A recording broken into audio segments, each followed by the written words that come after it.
దేవుని నామమున మీ అందరికీ మా యొక్క వందనాలు తెలియజేస్తున్నాం. ఈ రీతిగా మరొక పునరుద్ధాన దినంలో మనందరం కలిసి ఆయన నామమున ఏకీవించి ఆరాధించడానికి దేవుడు ఇచ్చిన శ్రేష్టమైన సమయం బట్టి ఆయన నామమును మహింపరుస్తున్నాను. మరి దాదాపుగా 2 మాసములుగా మనము సమాజంగా కూడుకోవడానికి మరి సమయం మరి అవకాశం లేకపోయినా మన యొక్క గృహాల్లో మనం ఉండి దేవుడిని ఆరాధిస్తున్నాం. అయితే ఈ సమయంలో మరి మనందరం ప్రార్థన చేసుకొని మరి యొక్క ఆరాధనలోకి వెళ్తాం. మరి కళ్ళు మూసుకున్నట్లయితే ప్రార్థన చేద్దాం. పరిశుద్ధుడు అయిన మా తండ్రి, ప్రేమ కలిగిన మా రాజా, ఉన్నవాడు అనివాడు అయిన మా దేవానికి వందనాలు. నాయన సర్వోన్నతుడా, సర్వాధికారి, సర్వశక్తిమంతుడా, నీ నామమును స్తుతిస్తున్నాను, కనపరుస్తున్నాను తండ్రి, నీకు వందనాలు. ఈ పునరుద్ధాన దినములో ప్రభువా మేమందరం కలిసి ఈ రీతికి ఏకీవించి లైవ్లో ప్రభు ఆరాధించడానికి మీరు ఇచ్చిన శ్రేష్టమైన సమయం బట్టి వందనాలు. గడిచిన కాలమంతయు మీరు ఇచ్చిన భద్రతను బట్టి, కృపను బట్టి, కాపుదను బట్టి వాళ్ళ ప్రభుత్వం మహిమపరుస్తున్నాం. ఈ సమయంలో ఈ ఆరాధన ప్రారంభిస్తుండగా మమ్మల్ని జ్ఞాపకం చేసుకోండి. ప్రారంభం నుంచి ముగింపు వరకు నీ సన్నిధించమని కోరుకుంటున్నాం. మాతో కలిసి ఎవరైతే ఏకీవిస్తున్నారో వారందరినీ నీ చేతులకు అప్పగిస్తున్నాం. దేవా, పరిశుద్ధాత్ముడా, మేమందరం ఏక మనసుతో నిన్ను ఆరాధించకుండా ఇచ్చామని కోరుకుంటున్నాం. ఆయన సమస్త మహిమ మీరు పొందుకోమని మా కొరకు త్వరలో ఉన్న యేసుని నామమున ఈ ప్రార్థన అడిగి వేడుకుంటున్నాను మా తండ్రి, ఆమేన్. మంచిది. ఈ సమయంలో కొన్ని పాటలు పాడుతూ మన దేవుని మహిమపడతాం. మొదటిగా హ్యాపీ పాస్టర్ గారు అలాగే హ్యాపీ నిస్సి వచ్చి ఒక పాట పాడతారు.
పల్లవి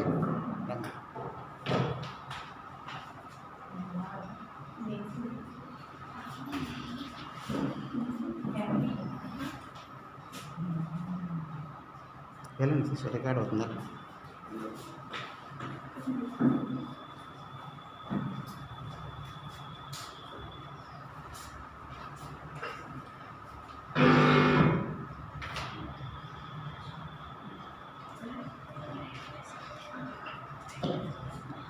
అంతే.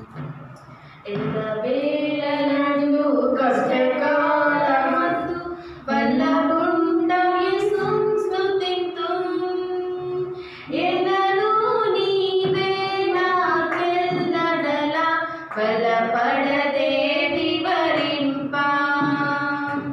ఎల్లనూ నీవే నాకెల్లడలా బలపడదే వివరింపా. విమోచకుడా విమోచన నీవే, రక్షకుడవు నా రక్షణ నీవే. విమోచకుడా విమోచన నీవే, రక్షకుడవు నా రక్షణ నీవే. ఎల్లవేళలందు కష్టకాలమందు బలముండ యేసును స్తుతింతుం. ఎల్లనూ నీవే నాకెల్లడలా బలపడదే వివరింపా. ఎల్లనూ నీవే నాకెల్లడలా బలపడదే వివరింపా. సృష్టికర్తవు సహాయము నీవే, ఇష్టుడవు నీవే నా త్రిత్వము నీవే. సృష్టికర్తవు సహాయము నీవే, ఇష్టుడవు నీవే నా త్రిత్వము నీవే. ఎల్లవేళలందు కష్టకాలమందు బలముండ యేసును స్తుతింతుం. ఎల్లనూ నీవే నాకెల్లడలా బలపడదే వివరింపా. ఎల్లనూ నీవే నాకెల్లడలా బలపడదే వివరింపా. కాంతియు నీవే నా శాంతియు నీవే, సంతసం నీవే నాకంతయు నీవే. శాంతియు నీవే నా శాంతియు నీవే, సంతసం నీవే నాకంతయు నీవే. ఎల్లవేళలందు కష్టకాలమందు బలముండ యేసును స్తుతింతుం. ఎల్లనూ నీవే నాకెల్లడలా బలపడదే వివరింపా. ఎల్లనూ నీవే నాకెల్లడలా బలపడదే వివరింపా.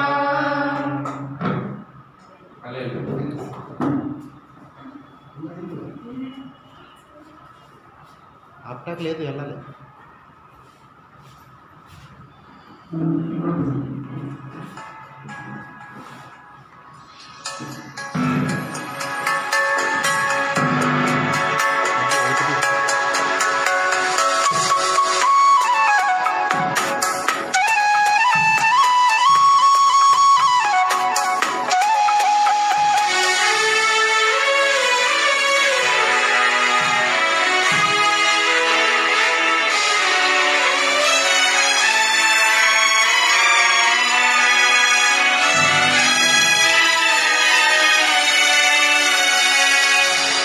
ఈ పాటి దానయ్యా నన్నింతగా హెచ్చించుటకు నేనెంతటి దానయ్యా నాపై కృప చూపుము. ఈ పాటి దానయ్యా నన్నింతగా హెచ్చించుటకు నేనెంతటి దానయ్యా నాపై కృప చూపుము.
చదువుకుందాం. మనందరం కూడా మన బైబిల్స్ ఓపెన్ చేసినట్లయితే మరి ఈరోజు ధ్యాన భాగం కింద 58వ కీర్తన మరి ఈరోజు మనం చదువుకుందాం. ఇందులో 17 వచనాలు ఉన్నాయి. మరి మొదటి 10 వచనాలు బ్రదర్ విజయ్ కుమార్ గారు ఉన్నారు, ముందుకు వచ్చి మొదటి 10 వచనాలు చదువుతారు.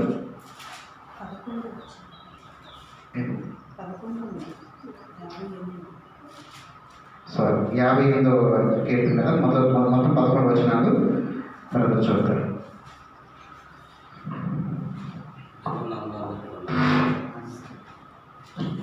ప్రజల దేవనామంలో మేల్కొన్నారు. కీర్తన గ్రంథంలో నుండి 58వ అధ్యాయం 1 నుంచి 11 వరకు చదువుకుందాం. అధిపతులారా, మీరు నీతిని అనుసరించి మాట్లాడుదురన్నది నిజమా? నరులారా, మీరు న్యాయమును బట్టి తీర్పు తీర్చుదురా? లేదే, మీరు హృదయపూర్వకంగా చెడుతనము జరిగించుచున్నారు.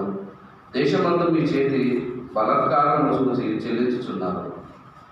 తల్లి కడుపున పుట్టినది మొదలుకొని బలహీనుల విపరీత బుద్ధి కలిగి ఉందురు. పుట్టిన తోడనే అబద్ధంలాడుచు తప్పిపోవుదురు. వారి విషము నాగుపాము విషము వంటిది. మాంత్రికులు ఎంత నేర్పుగా మంత్రించినను వారి స్వరము తనకు వినబడుతున్నట్లు చెవి మూసుకొనినట్టు చెవిటి పాము వలె వారున్నారు.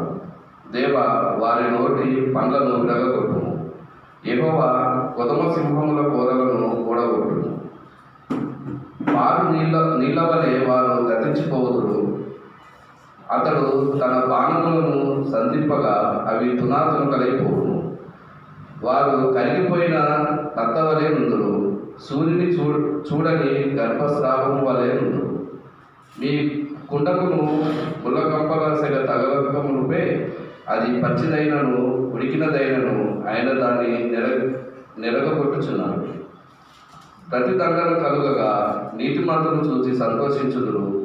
భక్తిహీనుల రక్తములో వారు తమ పాదములను కడుక్కొందురు. కావున నిశ్చయముగా నీతిమంతులకు ఫలము కలుగున నీవు, నిశ్చయముగా న్యాయము తీర్చు దేవుడు లోకములో ఉన్నాడని మనుషులు ఒప్పుకుందరు. చదవబడిన మాటలు దేవుడు మనల్ని దీవించును గాక. పాస్టర్ గారు కూడా ముందుకు వస్తారు. కొద్దిసేపు ఈ మాటలు 2 నిమిషాలు ఈ మాటలు మనం జ్ఞాపకం చేసుకొని ధ్యానించి మనం దేవుడిని ఆరాధిద్దాం. నిజంగా ఇటువంటి సమయంలో దేవాలయం వచ్చిన శ్రేష్టమైన సమయం బట్టి ఆయన మనం మహిమపరుస్తూ మన దేవుడిని ఆరాధిద్దాం. కొద్దిసేపు ఆ మాటలు ధ్యానించి దేవుని నామానికి మహిమ కలుగును గాక. హల్లెలూయా. దేవుడు మరి గడిచిన 2 నెలలుగా మరి మందిరంలో కూడుకొని ఆరాధించే భాగ్యం లేకపోయినప్పటికీ మన గృహాల్లోనే ఉంటూ మరి దేవుని మహిమపరిచాము. మరి ఈ రీతిగా మరి దినాన దేవుని మహిమపరిచి స్తుతించడానికి ఇచ్చిన గొప్ప సమయాన్ని బట్టి వందనాలు తెలియపరుస్తున్నాం. ఈ దినం మరి ధ్యానాంశంగా 58వ కీర్తనని మనం ధ్యానం చేసుకుంటూ ఉన్నాం. ఇందులో మనుష్యుల యొక్క మరి విధానాన్ని బట్టి భక్తుడైన దావీదు మనుష్యులు ఎలా జీవిస్తారు, వారు పుట్టుకతో ఎలాంటి పాపక్రియలను జరిగిస్తారు అనే విషయాలను మాట్లాడుతూ, అధిపతులారా, మీరు నీతిని అనుసరించి మాట్లాడుదురన్నది నిజమా? నరులారా, మీరు న్యాయమును బట్టి తీర్పు తీర్చుదురా అని ఇక్కడ ప్రశ్నిస్తూ ఉన్నాడు. మరి ఎక్కువగా ఈ ప్రశ్నలు మనకి కోరవ కీర్తనలోనే కనబడుతూ ఉంటాయి. అయితే దావీదు మహారాజు కూడా ఇక్కడ క్వశ్చన్ మార్క్ వేస్తున్నాడు. అధిపతులారా, మీరు నీతిని అనుసరించి మాట్లాడుదరన్నది నిజమా కదా? ఈ లోకంలో చూస్తే ఎక్కడా కూడా ఎవరు కూడా నీతిని అనుసరించి మాట్లాడేవారు చాలా తక్కువగా కనపడుతూ ఉంటారు. వారి అధికారాన్ని బట్టి మరి ఒకవేళ వారు ఎంత అధికారమైన పదవిలో ఉన్నప్పటికీ కూడా వారు ఏం చేస్తారంటే న్యాయాన్ని అన్యాయంగా త్రిప్పివేసే అవకాశాలు చాలా ఉంటుంది. అదేవిధంగా నరులారా, మీరు న్యాయాన్ని బట్టి తీర్పు తీర్చుదురా. నరులతో కూడా దేవుడు మాట్లాడతాడు. నరులు కూడా, అందుకే దేవుడు అంటాడు కదా, ఏ మనుష్యుడును నమ్మదగిన వాడు కాదని దేవుడు వాక్యం చెప్తుంది. న్యాయమును బట్టి మీరు తీర్పు తీరుస్తారా? కాదు కదా అని చెప్తూ, లేదే, మీరు హృదయపూర్వకంగా చెడుతనము జరిగించుతున్నారు. అంటే వీళ్ళకి తెలిసే అంటే వారికి ఉన్న పరిస్థితిని బట్టి వాళ్ళు ఏం చేస్తారు అంటే ఏది చేసేది మంచి చెడని తెలిసి కూడా ఏం చేస్తున్నారు, వారు అన్యాయం చేస్తున్నారంట.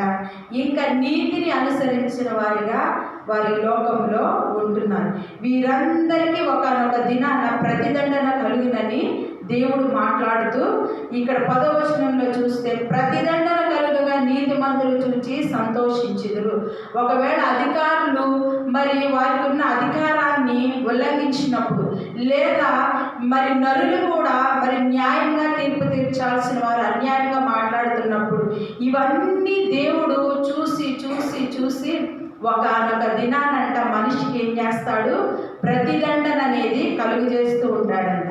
ఆ ప్రతిదండన సమయంలో ఎవరైతే నీతిమంతులుగా ఉన్నారో, ఎవరైతే అన్యాయపు తీర్పును భరించారో, ఎవరైతే మరి వారి జీవితంలో న్యాయం జరగని పరిస్థితుల్లో ఉన్నారో, వారందరూ కూడా ఒకనొక దినాన సంతోషిస్తారని దేవుడు ఇక్కడ మాట్లాడుతూ చివరిగా 11వ వచనంలో ఉన్నది, కావున నిశ్చయముగా నీతిమంతులకు ఫలము కలుగుననియు నిశ్చయముగా న్యాయము తీర్చు దేవుడు లోకములో ఉన్నాడని మనుషులు ఒప్పుకొందురు. హల్లెలూయా. నిజంగానే కదా, మన దేవుడు ఖచ్చితమైన దేవుడు. ఆయనలో ఎంత మాత్రము పాపము లేదు, అబద్ధము లేదు, అనీతి లేదు.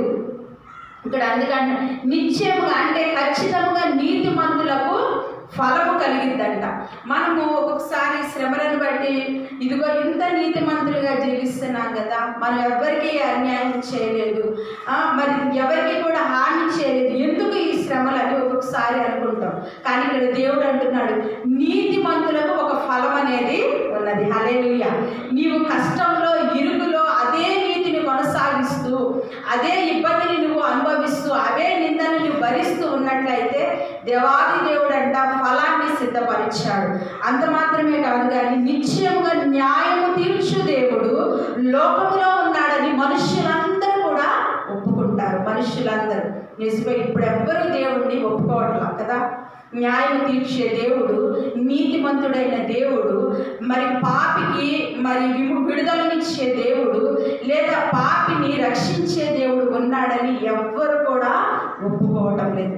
కానీ ఒకనొక దినమున న్యాయం తీర్చే దేవుడు లోకములో ఉన్నాడని మనుషులందరంట వారి నోరితో ఒప్పుకునే ఒక దినము రాబోతున్నది. ఆల్రెడీ ఇప్పటికే చాలామంది ఈ యొక్క కరోనా తెగులు చేత అనేక మంది దేవుని ఒప్పుకున్నారు, అనేక మంది దేవుని దగ్గరకు వస్తున్నారు. నిజంగా ఈ లాక్డౌన్ టైంలో అంట అనేకమైన బైబిల్స్ సేల్ అవుతున్నాయంట. ఏ గ్రంథాల్లో ఏమున్నది, మరి హిందూ గ్రంథాల్లో ఏమున్నది, ఇవన్నీ తెలుసుకోవటానికి మరి ఏం చేస్తున్నారంటే బైబిల్ కూడా ఏం చేస్తున్నారు, కొనుగోలు చేసి వారు ఏం చేస్తున్నారు, తెలుసుకుంటూ ఉన్నారు. అంటే ఇందులో ఏమి రాశారు అంటే రాకడ గురించి, ఉగ్రత దినాల గురించి, ఇవన్నీ ఏమి రాశారని వారు తెలుసుకుంటూ ఉన్నారు. నిజమే కదా. మనుషులు ఒప్పుకునే దినం ఒకనొక దినము రాబోతున్నదని మనం జ్ఞాపకం చేసుకున్నాము. కాబట్టి దేవుడు నీతిమంతులకు తప్పకుండా ఫలం ఇస్తారు. మనం ఏ పరిస్థితిలోనూ కూడా మరి అనీతిమంతులుగా మార్చబడకుండా నీతిని నిజాయితీగా కలిగి మనం జీవిస్తూ ఉంటే ఈ అల్పకాల శ్రమలు మనల్ని ఏమీ కూడా చేయదు. మన నీతి, మన యథార్థత మాత్రమే ఆ తీర్పు రోజున దేవుడు జ్ఞాపకం చేసుకొని దేవుడు ఏం చేస్తాడు, మనకు ఫలము అంటే మంచి ఆశీర్వాదము దేవుడు మనకు అనుగ్రహిస్తాడు. కాబట్టి మరి ఇటు పునరుద్ధాన దినాన మనందరం కూడా కొద్దిసేపు మాతో పాటు మీ గృహాల్లో ఉన్న మీరందరూ కూడా ఏకీభవించండి. కొద్దిసేపు దేవాది దేవుని మహిమపరుచుకుందాం. ఇంతవరకు 10 వారములు కదా, 9 వారములు మనం దేవుణ్ణి మందిరములో కూడుకొని ఆరాధించలేదు. మరి 10వ వారము మరి జ్ఞాపకం చేసుకున్నాం. ప్రభువా ఇదిగో తండ్రి, సార్వత్రిక సంఘాన్ని మీరు జ్ఞాపకం చేసుకోండి తండ్రి. ప్రజల మీద నాయన నీ కృపను కుమ్మరించండి తండ్రి. యేసయ్య నీ ఆత్మతో నింపుకోండి ప్రభువా అని దేవుని సన్నిధిలో మనం కొనసాగిపోదాం. మహిమపడతాం. నిజంగా చెప్పండి, కీర్తన ద్వారా అనేక విషయాలు దేవుడు మనతో మాట్లాడుతున్నాడు. ఈ రీతిగా గడిచిన వారమంతా కూడా ఆయన ఇచ్చిన భద్రతను బట్టి, కాపుదలను బట్టి ఆయన నామాన్ని మహిమపరుస్తూ ఎవరి గృహాల్లో వారు ఉన్నా, ఇక్కడ కొద్దిమందిగా కూడుకున్నా నిజంగా ఆయన శ్రేష్టమైన సమయాన్ని ఇచ్చారు. ఆయన ఆయుష్ను, ఆరోగ్యమును, బలమును ఇచ్చారు. అటువంటి దేవుని నామాన్ని మహిమపరుస్తూ దేవవందనాలు మన దేవుని నామాన్ని మహిమపరుస్తాం. అయ్యా నీకేమన్నా మన హస్తములు, మీరు ఏ పరిస్థితిలో ఉన్నా, మీ కుటుంబం ఏ పరిస్థితిలో ఉన్నా మన హస్తంలో దేవుడు చాలు. ఆ దేవుని సన్నిధిలో దేవానికి వందనాలు, దేవవందనాలు, చాలిన దేవానికి వందనాలు, గొప్ప దేవానికి వందనాలు. ఆయన గడిచిన కాలమందు చేసిన ప్రతి మంచి కార్యాన్ని జ్ఞాపకం చేసి ఈ కష్టకాలంలో మనకు తోడుగా ఉన్న దేవుడు, మన బలపరుస్తున్న దేవుడు, మనం నడిపిస్తున్న దేవుడు, ఎంత మంచి దేవుడు మన దేవుడు. దేవుడు మనకు దేవానికి వందనాలు, స్తుతియాలు చెల్లించుకుంటూ పాటపాడదు ఆయన నామమైన ప్రభు. ఎంత మంచి దేవుడు వేస్తాయి, ఎంత మంచి దేవుడు వేస్తాయి అని పాటపాడదు. నిజంగా మంచి దేవుడు నీకు నాకు వినతిగా స్తుతించడానికి, మహిమపరచడానికి కృప చూపించారు. శ్రేష్టమైన సమయంలో ఇచ్చారు, ఆయుష్ ఇచ్చారు, ఆరోగ్యం ఇచ్చారు. ఈ కష్టకాలంలో అది మన జ్ఞాపకం చేస్తారు. దేవానికి వందనాలు, స్తోత్రాలు. నిజంగా నీవు చేసిన కార్యం నీవు చూపిన కృప పెట్టి వందనాలు ప్రభువానికి వందనాలు, స్తోత్రాలు, స్తోత్రాలు, స్తోత్రాలు. తండ్రి స్తుతిస్తూ నేను మహిమపడుతున్నాను. దేవానికి వందనాలు తండ్రి. ఏ మంచి లేని మమ్మల్ని ప్రేమించావు, ఏ యోగ్యత లేని ఇది నాన్న సజీవులుగా అయ్యా. మాకంటే కన్నులు శ్రేష్ఠులు, గొప్ప దేశాలు ప్రజలు ప్రభా, అధికారులు, గొప్ప సేవకులు ప్రభా ఈ దినంలో లేకుండా ఉన్నారు తండ్రి. యేసయ్యా ఈ దినాన ఏ మంచి లేని మాకు అయ్యా, ఏ యోగ్యత లేని మా మీద నాయన నీ కృపను చూపించి నాయన మీరు రక్షించి ప్రభా మమ్మల్ని చేరదీసినందుకు వందనాలు అయ్యా. మా ఆయుష్ను పొడిగించినందుకు వందనాలు, నీ కార్యాలను మాకు తెలియపరిచినందుకు వందనాలు, స్తోత్రము నాయన. అనేక లక్షల మంది మృతులలో మమ్మల్ని ఉంచగా నాయన తండ్రి సజీవులుగా ఉంచి నాయన సజీవుడైన దేవుని స్తుతించే భాగ్యం ఇచ్చినందుకు యేసయ్యా వందనాలు. ఎంత ప్రేమ కలిగిన దేవుడు నీవు, మా హృదయాన్ని తెరిచి చూస్తే ఏ యోగ్యత లేదు నాయన తండ్రి. ఇదిగో తండ్రి నీవు ప్రేమించడానికి ఏ అర్హత కలిగిన లక్షణాలు లేవు ప్రభు, అయినప్పుడు కూడా నువ్వు జ్ఞాపకం చేసుకున్న దేవుడు నీకే మహిమ తండ్రి. స్తోత్రములు, స్తోత్రములు తండ్రి, స్తోత్రము. నీ ప్రేమకై వందనాలు, నీ కృపకై వందనాలు, స్తోత్రములు చెల్లిస్తూ ప్రభు నేను మహిమపరుస్తుంది. ఎంత మంచి దేవుడవేసయ్యా, ఎంత మంచి దేవుడవేసయ్యా. చింతలన్నీ తీరేనయ్యా నిన్ను చేరగా. ఎంత మంచి దేవుడవేసయ్యా, నా చింతలన్నీ తీరేనయ్యా నిన్ను చేరగా. ఎంత మంచి దేవుడవేసయ్యా, ఎంత మంచి దేవుడవేసయ్యా, ఎంత మంచి దేవుడవేసయ్యా. చింతలన్నీ తీరేనయ్యా నిన్ను చేరగా. ఎంత మంచి దేవుడవేసయ్యా, నా చింతలన్నీ తీరేనయ్యా నిన్ను చేరగా. ఎంత మంచి దేవుడవేసయ్యా. ఘోర పాపినైనా నేను దూరంగా పారిపోగా. ఘోర పాపినైనా నేను అనేక పర్యాయములు నిన్ను విడిచాను దూరంగా పారిపోగా. నీ ప్రేమతో నీ ప్రేమతో క్షమించిన దేవుడు స్తోత్రము తండ్రి.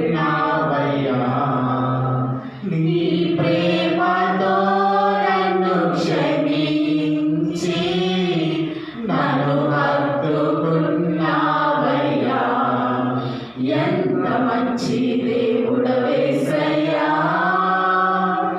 ఎంత మంచి దేవుడవేసయ్యా.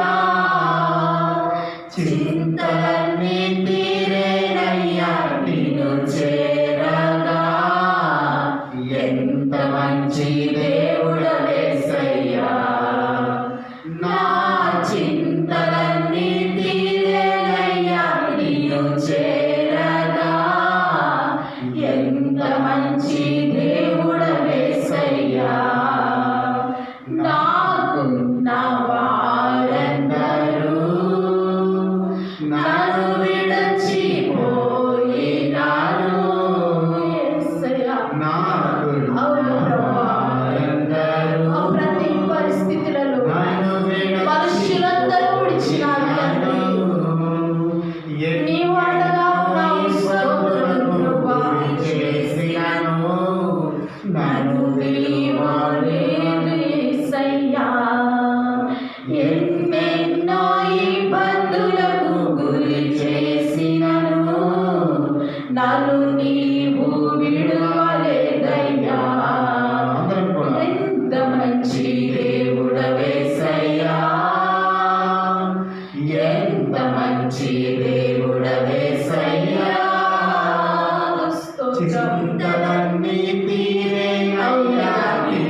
ఆరాధిస్తున్న దేవుడు యేసయ్యా. నా చింతలన్నీ తీరేనయ్యా నిన్ను చేరగా, ఎంత మంచి దేవుడవేసయ్యా. నా చింతలన్నీ తీరేనయ్యా నిన్ను చేరగా, ఎంత మంచి దేవుడవేసయ్యా. నీకే వందనాలు నాయనా. యేసయ్యా. ఎంత మంచి దేవుడు తండ్రి. ప్రభువా, మా చింతలన్నీ తీరుస్తున్న దేవానికి వందనాలు. నిజంగా మనుషులందరూ మమ్మల్ని దూరపరిచిన ప్రభువా, అందరూ విడివైన దేవా, ఎడబాయిన దేవా, నీకే వందనాలు.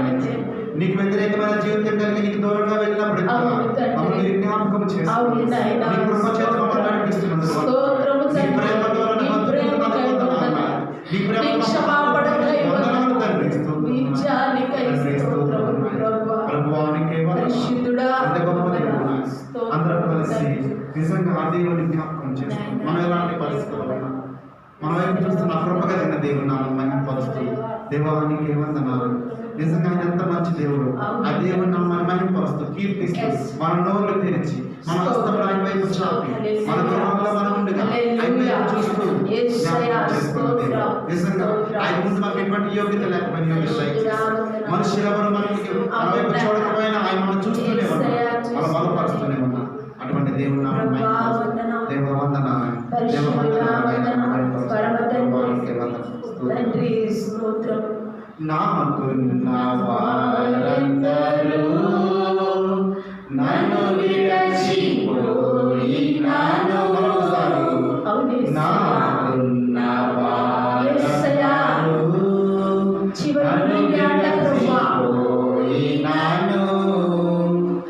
ఎన్నెన్నో ఇబ్బందులకు గురి చేసినను నన్ను విడువలేదు యేసయ్యా. ఎన్నెన్నో ఇబ్బందులకు గురి చేసినను నన్ను విడువలేదు యేసయ్యా. ఎంత మంచి దేవుడవేసయ్యా, ఎంత మంచి దేవుడవేసయ్యా. చింతలన్నీ తీరేనయ్యా నిన్ను చేరగా, ఎంత మంచి దేవుడవేసయ్యా. నా చింతలన్నీ తీరేనయ్యా నిన్ను ప్రతి వ్యాధులు తొలగించు, ప్రతి బలహీనతను తుడిచిపెట్టేసయ్యా.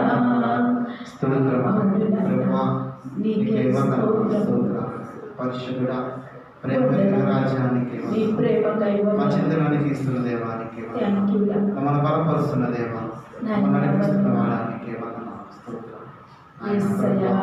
స్తోత్రానికి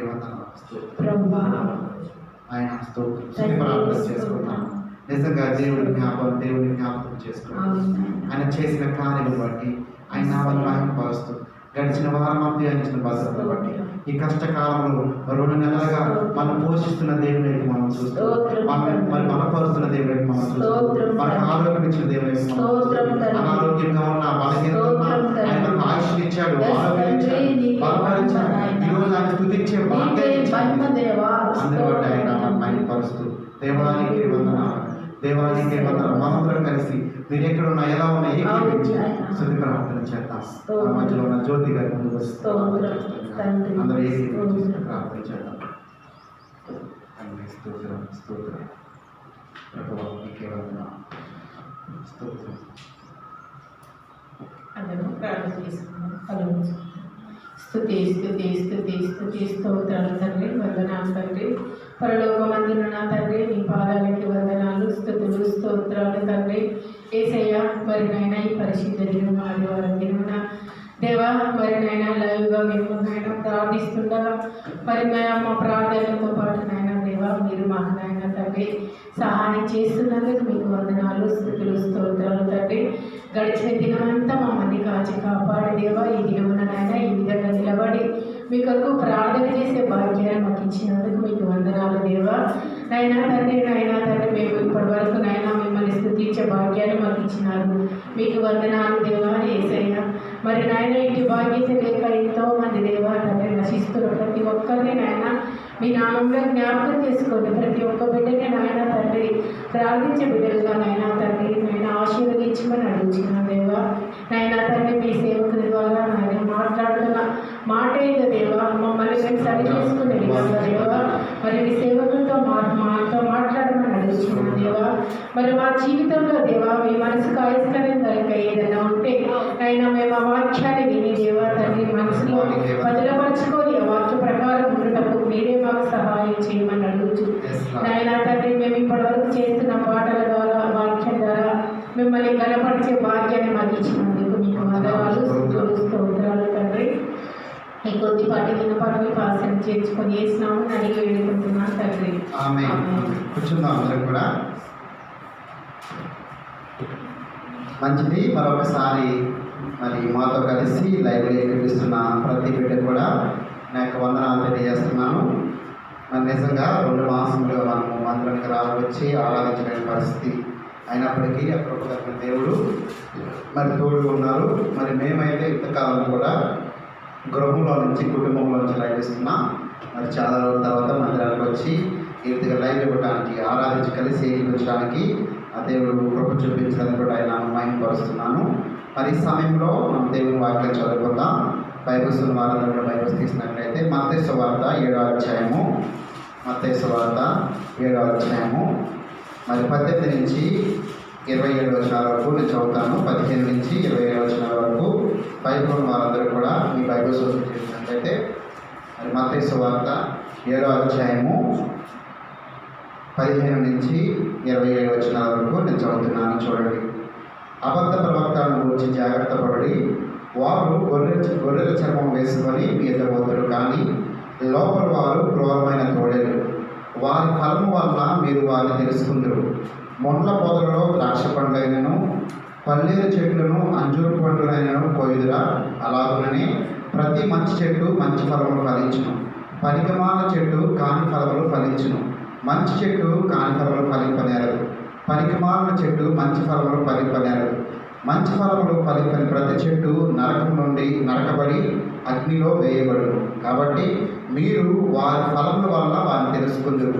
ప్రభువా ప్రభువా నన్ను పిలుచు ప్రతి వారును పరలోక రాజును ప్రవేశింపడు, కానీ పరలోకమందు నా తండ్రి చిత్త ప్రకారం చేయవాడే ప్రవేశించును. ఆ దినమందు అనేకులు నన్ను చూచి ప్రభువా ప్రభువా మేము నీ నామమున ప్రవచింపలేదా, నీ నామమున దెయ్యమును వెళ్ళగొట్టలేదా, నీ నామమున అనేకమైన అద్భుతములు చేయలేదా అని చెప్పుదురు. అప్పుడు నేను మిమ్మల్ని ఎన్నడూ ఎరుగను, అక్రమం చేయువారులారా నా ఎదుకు రండి, నా ఎదురుండి పొండని వారితో చెప్పేదను. కాబట్టి ఈ నా మాటలు విని వాడు చెప్పున చేయి ప్రతి వాడును బండ మీద తన ఇల్లు కట్టుకున్న బుద్ధిమంతుని పోలి ఉండును. వాన కురిసెను, వరదలు వచ్చెను, కానీ గాలి విసిరి ఆ ఇంటి మీద కొట్టిన, కానీ దాని పునాది బండ మీద వేయబడిన కనుక అది పడలేదు. మరియు ఈ నా మాటలు విని వాడు చెప్పున చేయి ప్రతివాడు ఇసుక మీద తన ఇల్లు కట్టుకొనని బుద్ధిహీనుని పోలి ఉండును. వాన కురిసెను, వరదలు వచ్చెను, గాలి విసిరి ఆ ఇంటి మీద కొట్టెను, అప్పుడు అది కూలబడిను. దాని పాటు గొప్పదని చెప్పారు. దేవుడి మాటలు మనకు దీవించినాక చిన్న ప్రార్థన చేసుకుందాం. పరిశుద్ధుడైన మా తండ్రి, ప్రేమ కలిగిన మా రాజా, ఉన్నవాడు అనివాడైన మా తండ్రి, మరొకసారి ప్రార్థన చేస్తున్నాం. ఈ రీతిగా కొద్దిసేపు ప్రభా మేము నిలబడి నీ మాటలు ధ్యానిస్తుండగా మాతో కలిసి చూపిస్తున్న ప్రతి బిడ్డతో మీరు మాట్లాడమని కోరుకుంటున్నాం. ఆయన పరిశుద్ధాత్ముడా విత్తబడుతున్న వాక్యానికి నూరంతర ప్రతిఫలం దయచేయమని, సమస్త మహిమ మీరు పొందుకోమని మా కొరకు త్వరలో యేసు నామమున ఈ ప్రార్థన అడిగి వేడుకుంటున్నాను మా తండ్రి. ఆమేన్. మంచిది. మరొకసారి దేవుని నామాన్ని బట్టి మీ అందరికీ వందనాలు తెలియజేస్తున్నాను. మరి ఎంతో కష్టంలో ప్రపంచ దేశాలు, అలాగే మా భారతదేశం కూడా ఉంది. మరి అయితే నిన్న న్యూస్ మీరు ఎంతమంది చూసారు, కానీ మన ఇండియాలో అయితే బార్ ఓపెన్ చేశారు. బార్ ఓపెన్ చేయలేదు కానీ వైన్స్ అన్నీ ఓపెన్ చేశారు. అయితే అమెరికాలో చాలామంది గవర్నర్ చెప్పిన మాట ఏంటంటే ట్రంప్ ఫోన్ చేసి బార్ ఓపెన్ చేయండి, వైన్స్ ఓపెన్ చేయండి, చేస్తే కొంచెం ఫైనాన్షియల్గా మన కంట్రీ సెటిల్ అవుతుందంటే నిన్న మీడియా ముందుకు మన ఫ్రెండ్ ట్రంప్ వచ్చి చెప్పిన మాట చాలామంది గవర్నర్స్ చెప్తున్నారు, వైన్స్ ఓపెన్ చేయమని, బార్స్ ఓపెన్ చేయమని చెప్తున్నారు. కానీ నేను చెప్పేది ఏంటంటే ఒక దేశ అధ్యక్షుడిగా దానికంటే మందిరాలు ఓపెన్ చేయడమే శ్రేష్టము. కాబట్టి నేను ఇప్పుడే ఆలోచిస్తున్నాను, అమెరికాలో ఉన్న ప్రతి వారం కూడా చర్చెస్ ఓపెన్ చేయండి అని చెప్పి నేను డిక్లేర్ చేస్తాను. నిజంగా అటువంటి గొప్ప దేశము, పెద్ద దేశము, నిజంగా అందరికంటే మరణాలు ఎక్కువ అక్కడే, అందరికంటే కేసులు అక్కడ ఎక్కువే. దాదాపు 16 లక్షల కేసులు ఉన్నాయి, దాదాపు 1,00,000 మంది చనిపోయారు. అయినప్పటికీ వారు ఏం చేస్తున్నారంటే దేవుడి మీద ఆధారపడుతున్నారు. ఆ దేశ అధ్యక్షుడు మరి దేవుడి మీద ఆధారపడుతున్నాడు, ఆ దేశాన్ని కూడా మరి దేవుడి మీద ఆధారపడుతున్నాడు. అటువంటి పరిస్థితుల్లో మనం ఉన్నాం. అయినప్పటికీ మనందరము కూడా కృప కలిగిన దేవుడిని మనం కలిగి ఉన్నాం.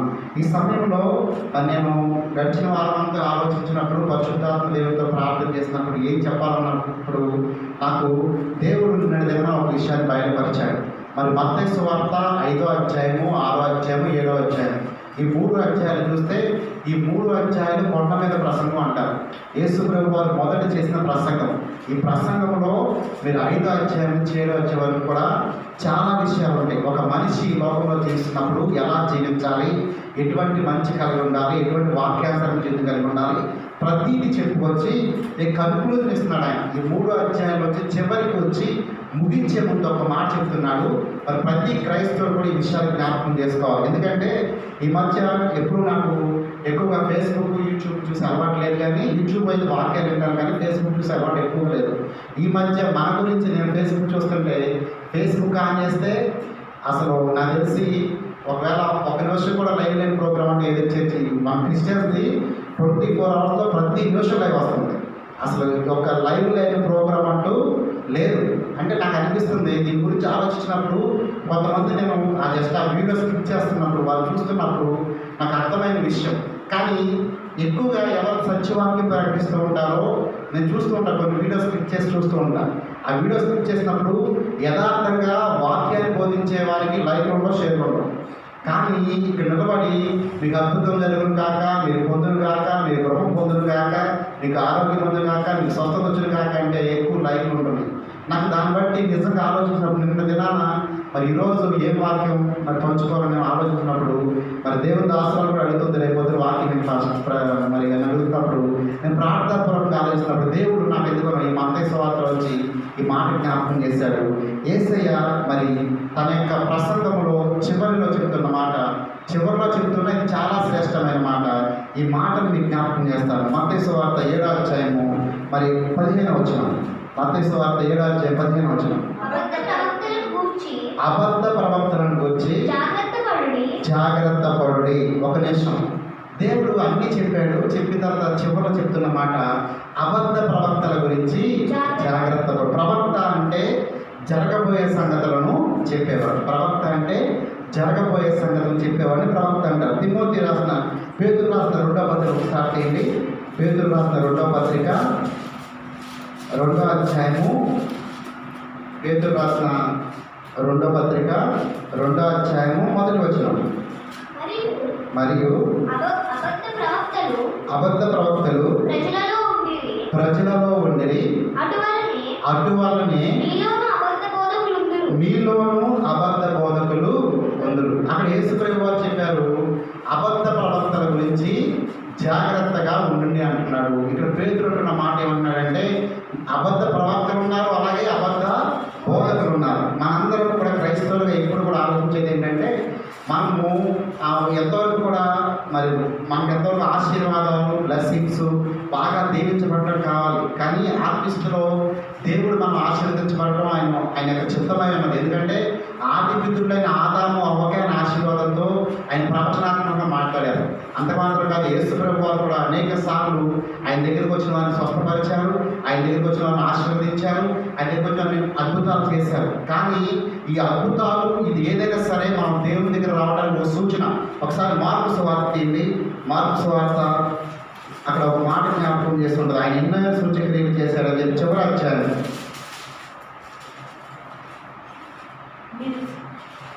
ఎన్నో వచ్చిన 16వ అధ్యాయం 17వ వచనం.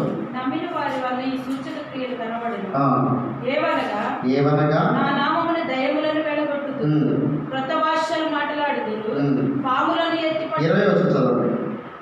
వారు బయలుదేరి వాక్యమంతటి అపోస్తలులు ఏం చేశారంటే, యేసుప్రభు వారి శిష్యులు యేసే చెప్పిన మాట ప్రకారం ఆ వాక్యం మొత్తం ప్రకటించారు. ఈ యొక్క భూమి దిగంత వరకు కూడా ఆ వాక్యాన్ని ప్రకటించినప్పుడు జరిగింది ఏంటో చూద్దాం.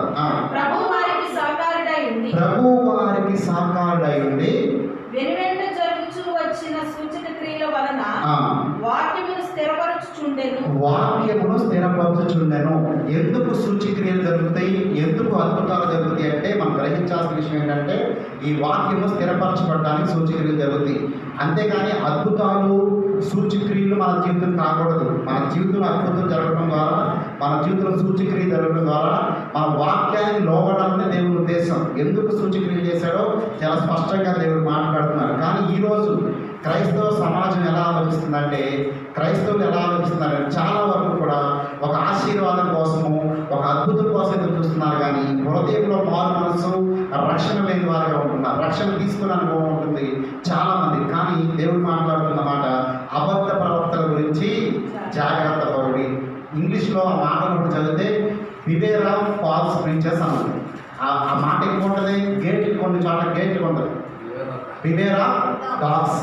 ఇంగ్లీష్లో యేసుప్రభువు వారు చెప్పే మాట ఏంటంటే బివేర్ ఆఫ్ ఫాల్స్ ప్రీచర్స్. అంటే అబద్ధ బోధకుల గురించి, అబద్ధ ప్రవక్తల గురించి మనం ఏం చేయాలంట, జాగ్రత్త పడాలి. ఒకవేళ జాగ్రత్త పడకపోతే కింద చెప్పారు ఉదాహరణ, వర్షం వస్తుంది, తుఫాన్ వస్తుంది, మీ ఇల్లు కనుక రాతి నేల మీద కట్టబడితే నిలబడుతుంది, ఇసుక నేల మీద కడితే కూలిపోతుంది. నా మాటలు వింటే మీరు ఆత్మీయంగా రాతి నేల కట్టబడిన కుటుంబంగా ఉంటారు, లేకపోతే ఇసుక మీద పడిన కుటుంబంగా ఉంటారు, మీరు కూలిపోతారని దేవుడు చెప్తున్నాడు. కాబట్టి యేసే చెప్పిన మాట ప్రకారము మనం ఏం చేయాలంటే అబద్ధ ప్రవక్తల గురించి మనం ఒక ఆలోచన చేస్తుంటాం. అయితే ఎవరు అబద్ధ ప్రవక్తలు? ఈ లోకంలో ఉన్న వారందరూ అబద్ధ ప్రవక్తలా? దేవుని మాట అలా చెప్తుందా? అలా చెప్పట్లేదు. కానీ అబద్ధ ప్రవక్తలు, అబద్ధ బోధకులు ఎలా ఉంటారో కొన్ని మాటలు, యేసే మాటలు, అలాగే పరిశుద్ధాత్మ దేవుడు పేతురు ద్వారా మాట్లాడిన కొన్ని మాటలు మీకు జ్ఞాపకం చేస్తాను. ఇప్పుడు పేతురు రాసిన 2వ పత్రిక ఒకసారి తీయండి. పేతురు రాసిన 2వ పత్రిక 2వ అధ్యాయము చూద్దాం. మరియు అబద్ధ ప్రవక్తలు ప్రజలలో ఉండిరి. అబద్ధ ప్రవక్తలు ప్రజల్లో ఉండిరి. అటువలనే మీలోనూ అబద్ధ బోధకులు ఉండురు. మీలోనూ అబద్ధ బోధకులు. మనలో కూడా అబద్ధ బోధకులు ఉంటారు. బయట నుంచి ఉండడం అబద్ధ బోధకులు అంటే బయట నుంచి వచ్చేవాడు కాదు, క్రైస్తవుల్లోంచి అబద్ధ బోధకులు వేస్తున్నారు. ఎందుకు అబద్ధ బోధకులు వేస్తున్నారంటే 2 రకాల గుంపు ఉంటుంది ఇక్కడ. అబద్ధ బోధకులు కానీ అబద్ధ ప్రవక్తలు కానీ 2 రకాలు. ఏదో ఆశించి దేవుని వాక్యం తెలియక, దేవుని వాక్యాన్ని గ్రహింపలేక, ఏదో 4 మాటలు మరి చేత పట్టేసుకొని కంఠస్థ పలికేసి వచ్చేసి ప్రార్థన చేసి దేవుని మాట ప్రకటిస్తూ సేవకులుగా మీరే అబద్ధ బోధకులు ఒక బ్యాచ్. అంటే ఏదో కొన్ని మాటలు తెలుసు, కొన్ని వచనాలు తెలుసు, బైబిల్లో ఉన్న 66 పుస్తకాల్లో అక్కడ ఉంటే అక్కడ కొన్ని వచనాలు తెలుసు. వాళ్ళ ప్రార్థనా జీవితంలో వాళ్ళు ప్రార్థన చేసినప్పుడు ఆ వచనాలు గుర్తుపట్టి ఏదో ఒక మరి ఆశించి వచ్చేవారు ఒకరు అబద్ధ బోధకులు బ్యాచ్ ఒకరు ఉంటారు. రెండో వాళ్ళు ఎవరంటే వారు దేవుని ప్రేమతో వస్తారు, దేవుని యొక్క శక్తిని బట్టి వస్తారు. కానీ కొంతకాలానికి వారు ఏం చేస్తారంటే సాతాను ఉచ్చులో పడిపోతారు. అంటే సాతాను ఉచ్చులో పడిపోయి వారు ఏం చేస్తున్నారో గ్రహించరు. ఈ సత్య వాక్యంలో గ్రహించకుండా వారి యొక్క సొంత తలంపులు, సొంత ఆలోచన ప్రకారం వాక్యం చెప్పుకుంటూ వీటి కంటే కూడా మరి వాక్యానికంటే వారి సొంత మాటకు ఎక్కువగా ప్రాధాన్యత ఇస్తూ చెప్తూ ఉంటారు. అంటే దాన్ని బట్టి మనం అబద్ధ బోధకుల గురించి మనం జాగ్రత్తగా ఉండాలంటూ ఇక్కడ అన్నాడు. వీటిలో కూడా అబద్ధ బోధకులు ఉందురు. వీరు తమ్మును కొనిన మనందరినీ కూడా యేసుప్రభువు వారు కొన్నారు, వెల చెల్లించారు. సిలువ రక్తము ద్వారా ఆయన వెల చెల్లించి మనందరూ కొన్నారు దేవుడు. అయితే వీళ్ళందరూ ఏం చేస్తారంట, ఆయనను కూడా విసర్జిస్తారు. అంటే మీరు ఎలా తెలుస్తుంది అబద్ధ బోధకులు అంటే కింద వెళ్ళి వివరిస్తున్నాడు. వారు ఏం చేస్తారంటే దేవుడిని విసర్జిస్తారు. ఏ సేవకుడైతే లేదా మీరు చూస్తున్న ఏ ఎవరైతే సరే ఎక్కువగా మహిమ దేవునికి ఇవ్వకుండా, ఎక్కువగా ఘనత దేవునికి చెల్లించకుండా ఎవరైతే నేను నా వల్ల అంటున్నారంటే మనం ఒకసారి ఆలోచించాలి ఆ విషయాన్ని. ఎందుకంటే ఆ విషయాన్ని మనం ఆలోచించాలి. ఎప్పుడైతే దేవుని యొక్క పనిచేసే సేవకులు, దేవుని వాక్యాన్ని బోధించే సేవకులు, ఆయన శక్తి తెలిసిన సేవకులు ప్రతి సమయంలో కూడా దేవుణ్ణే మహిమపరుస్తారు. ఎక్కడ ఏది చెప్పినా దేవునికి ఘనత చెల్లిస్తాడు. కానీ నా అన్న పదాన్ని ఎప్పటికీ తీసుకురాడు. నేను అంటున్నాడంటే ఒకవేళ మన దేవుని యొక్క రక్తం చేత కొనబడిన వారి ఒకసారి సేవకుడు, కానీ రాను ఏమైపోతుందంటే అపవాది ఆలోచనలు అతనిలో వచ్చేస్తాయి. లూసిఫర్ చేసింది అదే. లూసిఫర్ని దేవుడు తన యొక్క ప్రధాన దూతగా ఎన్నుకున్నాడు. ప్రధాన దూతగా ఎన్నుకుంటే కొద్ది రోజులకు అతని యొక్క ఆలోచన ఎలా మారిపోయిందంటే రాను అలా ఆలోచన, నేను దేవుని కంటే గొప్పవాడిగా ఉండాలి, అతను పడద్రోయబడ్డాడు. అదే విధంగా సేవకులు కూడా చాలామంది దేవుని యొక్క ప్రేమతోనే దేవుని దగ్గరికి వస్తున్నారు, కానీ అపవాది ఆలోచనలు వాళ్ళకి వస్తుంది. కాబట్టి వాళ్ళు ఏం చేస్తారంటే దేవుణ్ణి విసర్జిస్తారు. అబద్ధ బోధకులు ఎలా ఉంటారు అని కానీ మనం పరిశీలన చేసుకుంటే మనం మొదటి జ్ఞాపకం చేసుకోవాల్సింది, ఎక్కువగా దేవునికి ఘనత ఇవ్వకుండా, ఇప్పుడు నేను అని సాక్షి చెప్పడం మంచిదే కాదనలేదు, కానీ దేవునికి ఘనత ఇవ్వకుండా, దేవునికి మహిమ ఇవ్వకుండా నేను అంటున్నారంటే మనం ఒకసారి ఆ విషయాన్ని ఆలోచించాలి. తర్వాత చూద్దాం. తమకు తామే శీఘ్రంగా నాశనం కలుగ చేసుకోవచ్చు, నాశనకరమైన భిన్నాభిప్రాయములను రహస్యంగా బోధిస్తారంట. రెండోది, మొదటిగా వాళ్ళు ఏం చేస్తారు, దేవునికి మహిమ ఇవ్వకుండా వారికే మహిమ తెచ్చుకుంటారు. రెండవదిగా భిన్నాభిప్రాయాలు బోధిస్తారు. ఆ బోధించేది ఎలా ఉంటుందంట, ఒకప్పుడు రహస్యంగా, ఇప్పుడు రహస్యంగా బోధిస్తారు. భిన్నాభిప్రాయాలు, కొత్త ఆలోచనలు, ఏదో వాక్యం చదువుతారు, దీంట్లోంచి దేవుడు నాకు మర్మం ఇచ్చాడని చెప్తారు, నాకు మర్మం తెలిసిందంటారు. ఆ తెలిసిన మాటకి భిన్నాభిప్రాయాలు తెలియజేస్తూ ఉంటారు. నేను ఈ మధ్య యూట్యూబ్లో ఒక ఛానల్ చూసినప్పుడు కింద మనం ఏదైనా వాక్యం చూస్తుంటే కింద సజెషన్స్ చాలా వస్తున్నప్పుడు ఆ సజెషన్స్లో మరి ఒక సేవకురాలు చెప్తున్న మాట, నేను దేవుని యొక్క దర్శనాన్ని చూశానని చెప్తుంది, పరలోక రాజ్యానికి వెళ్ళని చెప్తున్నారు. దానిని నిజమే, ఆవిడ ఒక సాక్షి చెప్తే బాగుండేది. ఆవిడ ఏం చేస్తుందంటే అది ఒక దాదాపు 15-20 ఎపిసోడ్లు ఆవిడ టెలికాస్ట్ చేసేసింది మొత్తం. అంటే వారానికి ఒక ఎపిసోడ్. నిజంగా ఒక కొద్దిసేపు దేవుడు అంతగా మాట్లాడతాడా ఒకసారి మనం జ్ఞాపకం చేసుకోవాలి. వీళ్ళు ఏం చేస్తారంటే భిన్న అభిప్రాయాలు బోధిస్తూ ఉంటారు, వాక్యానికి విరుద్ధమైన ఆలోచనలు, వారి యొక్క సొంత ఆలోచనలు బోధిస్తూ వారు దేవుడి నుంచి దూరపరుస్తూ వారు గ్రహించలేరు ఆ విషయాన్ని. మేము ఆ పని చేస్తున్నామని అబద్ధ బోధకుడు కానీ అబద్ధ సేవకుడు కానీ గ్రహించలేరు. కానీ వాళ్ళు ఏం చేస్తారంటే దేవుని పని చేస్తున్నానని చెప్పి వాళ్ళు దేవుడి నుంచి మమ్మల్ని దూరపరుస్తూనే ఉంటారు. చదువుతాం. రెండోదిగా అబద్ధ బోధకులు ఎలా ఉంటారు అంటే, అబద్ధ సేవకులు లేదా దేవుని వ్యతిరేకమైన పనులు చేసే సేవకులు ఎలా ఉంటారు, భిన్నాభిప్రాయాలు బోధిస్తారు. నెంబర్ 3, మరియు అనేకులు వారి పోకిరీ చేష్టల వలన. మూడో బ్యాచ్ ఎలా ఉంటుందంటే, వీళ్ళు కొత్తగా తయారవుతున్న బ్యాచ్ ఎలాంటిది, పోకిరీ చేష్టలంట. నిజంగా సంఘ కాపులు కూడా ఈ రోజులు ఎలా ఉన్నారంటే ప్రతిదాన్ని ఎంకరేజ్ చేస్తూ ఉంటారు. ఏసన్న గారు ఒకసారి ఒక మాట చెప్పారు. ఏసన్న గారు వాకింగ్ గురించి, ఆరాధన గురించి ఒక మాట చెప్తున్నప్పుడు ఏసన్న గారు ఒక మాట చెప్పిన మాట ఏంటంటే, ఆయన ఒకసారి ఇశ్రాయేలు దేశానికి వెళ్ళారంట. ఇశ్రాయేలు దేశానికి వెళ్తే దావీదు నాట్యం ఆడాను అన్న సంఘటన జ్ఞాపకం చేసి, దావీదు నాట్యం ఎలా ఆడాడో ఆయన చూపించాడు. సింపుల్గా కాళ్ళు చేతులు 2 సార్లు ఇట్లా ఊపాడంట ఆయన. అంటే దావీదు నాట్యం ఆడుతూ దేవుడు స్తుతించాడన్న మాట పట్టుకొని ఈ రోజుల్లో సేవకులు ఏం చేస్తారంటే ఆఖరికి ఆరాధనప్పుడు ఎలా చేస్తున్నారు, పోకిరీ చేష్టలు చేస్తున్నారు. అంటే మనము అన్యులు ఏదైతే బయట చేస్తున్నారో క్రైస్తవుల సంఘంలో కూడా అదే చేస్తున్నాం. దీనికి కారణం ఎవరు, సంఘ కాపరి తెలియక వారు పోకిరీ చేష్ట వైపు వెళ్తున్నారు.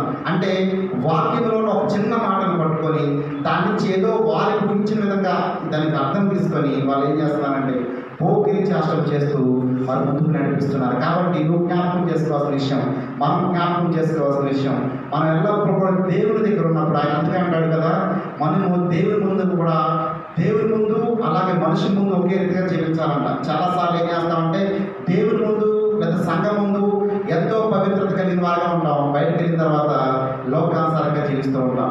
ఒకవేళ వాక్యం చేత మనం ఖండించకపోయినా, వాక్యం చేత గద్దించకపోయినా, పోకిరీ చేష్టల వరకు సేవకుడు తీసుకెళ్తున్నా ఆ సేవకుడు ఏ రీతిగా మాట్లాడకపోయినా మనం ఒకసారి ఆలోచించాలి, గ్రహించాలి. దేవుని వాక్యం సత్యవాక్యం చెప్తుంది, వారి పోకిరీ చేష్టల వైపు సంఘాన్ని నడిపిస్తూ ఉంటారని చెప్పి దేవుని వాక్యం సెలవిస్తుంది. తర్వాత చూద్దాం. వీరిని బట్టి సత్య మార్గము దూషించు. మీరు ఇప్పుడు యూట్యూబ్లో చూడండి, మన పైన ఛాన్స్ రకరకాల కామెంట్లు ఎందుకు వస్తున్నాయి, ఎందుకు కామెంట్ చేస్తున్నారు, సేవకులను బట్టి సంఘాన్ని బట్టి. అంటే మీరు చేసే పనులు, మీరు చేసే మాటలు, మీరు చేసే మరి అల్లరి, స్టేజ్ మీద మీరు చేసే అల్లరి, వీటిలన్నిటి బట్టి ఎవరికి మాట వస్తుందంట, సత్య మాటలకు. అంటే సత్య మార్గం, ఏసే మార్గం సత్య మార్గము, ఆ మార్గం ఏమవుతుంది, దూషించబడుతుంది. ప్రియ సహోదరి, ప్రియ సహోదరుడా, దేవుడు మనతో మాట్లాడుతున్నాడు. అబద్ధ ప్రవక్తల గురించి జాగ్రత్త పడాలి, అబద్ధ బోధకుల గురించి జాగ్రత్త పడాలి. నువ్వు ఎప్పుడు ఎక్కడ వాక్యం చూసినా కానీ నువ్వు గ్రహించాల్సింది ఏంటంటే, నువ్వు అద్భుతాలు ఐశ్వర్యాలు కాదు నువ్వు కోరుకోవాలి, కావాలి. ప్రతిసారి ప్రతి మనిషికి మనకున్న బాధలో వచ్చి జవాబు పొందుకోవాలి. కానీ అటువైపు మన గురి ఉండకూడదు. అటువైపు గురి ఉంటే మన దేవుడి దూరం అవుతాం. అయితే అబద్ధ బోధకులు ఎలా ఉంటారన్న విషయం మీద కొన్ని మాటలు చెప్తున్నాను. మొదటిగా వాళ్ళు ఏం చేస్తారు? దేవుడిని విసర్జిస్తారు. అంటే దేవుడి కంటే కూడా ఘనత వాళ్ళకి తెచ్చుకుంటారు. రెండోదిగా చట్టం అంటే రకరకాల వాళ్ళకి తెలిసిన అభిప్రాయాలు చెప్పేస్తూ ఉంటారు. బైబిల్లో ఉన్న వాక్యాన్ని చెప్పరు, ఇందులో ఉన్న వాక్యాన్ని చెప్పకుండా చక్కగా ఎన్నో కొన్ని కొత్త మాటలు చెప్పేస్తారు. తర్వాత మూడోదిగా పోకిరీ చేష్టల్ని వాళ్ళు ఎక్కువగా ఎంకరేజ్ చేస్తూ ఉంటారు. తర్వాత చూద్దాం. వారు అధిక లోబులై. నెంబర్ 4, లోబులు అంటే ధనాపేక్ష కలిగిన వారుగా. నాలుగోదిగా దైవ సేవకులు, అబద్ధ బోధకులు, అబద్ధ ప్రవక్తలు ఎలా ఉంటారంటే ధనాపేక్ష కలిగిన వారుగా ఉంటారు.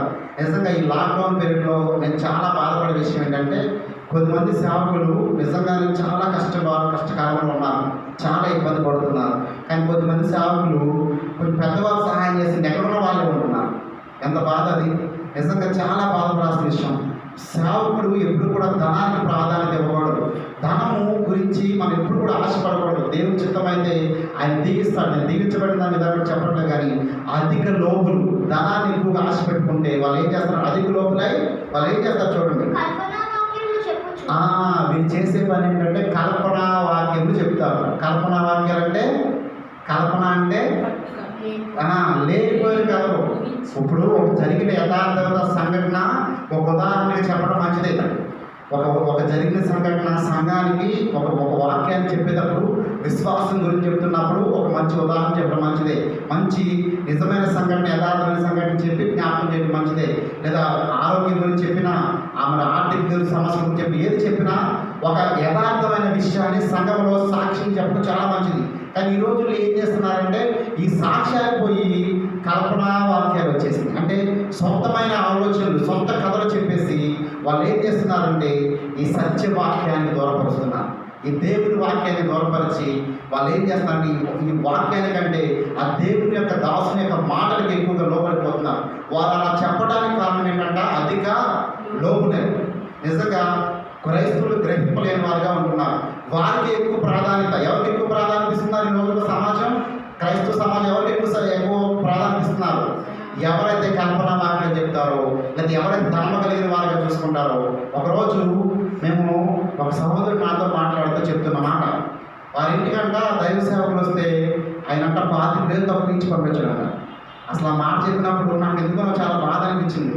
ఎందుకంటే వారు 25,000 ఇచ్చినందుకు బాధ కాదు, ఇచ్చుంటే సంతోషం. అంటే గొప్ప సేవకులు మాలాంటి వాళ్ళు వెళ్తే కోసం చిన్నగాని కూడా ఎవరైనా ఉండదు వేరే ఇష్టం. కానీ గొప్ప సేవకులు వెళ్తుంటారంట వాళ్ళు ఇచ్చే పని అంట 25,000 అంట.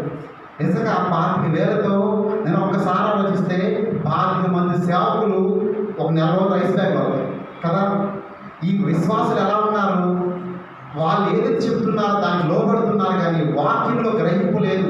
వాక్యాన్ని చూసుకోవడం అంటే వాళ్ళని అబద్ధ బోధకుడు అనట్లేదు. ఇచ్చిన ఆయన 25,000 ఇచ్చిన ఆయన అబద్ధ బోధకుడు అని అనట్లేదు. కానీ వారు లోపులుగా మాట్లాడుతున్నారు. ధనాపేక్ష కలిగిన వారిగా ఉండి నిన్ను సాటిస్ఫై చేస్తూ ఉంటారు. ఒక మాట చదివిస్తారు చూడండి.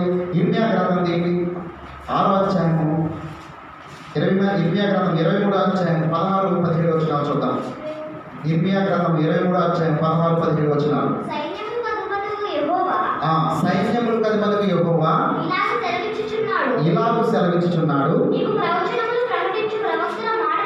చూడండి, మీకు ప్రవచనములు ప్రకటించు ప్రవక్తల మాటలను ఆలకింపకుడి. వారు మిమ్మును వారు ఏం చేస్తున్నారంట? భ్రమ పెడుతున్నారు.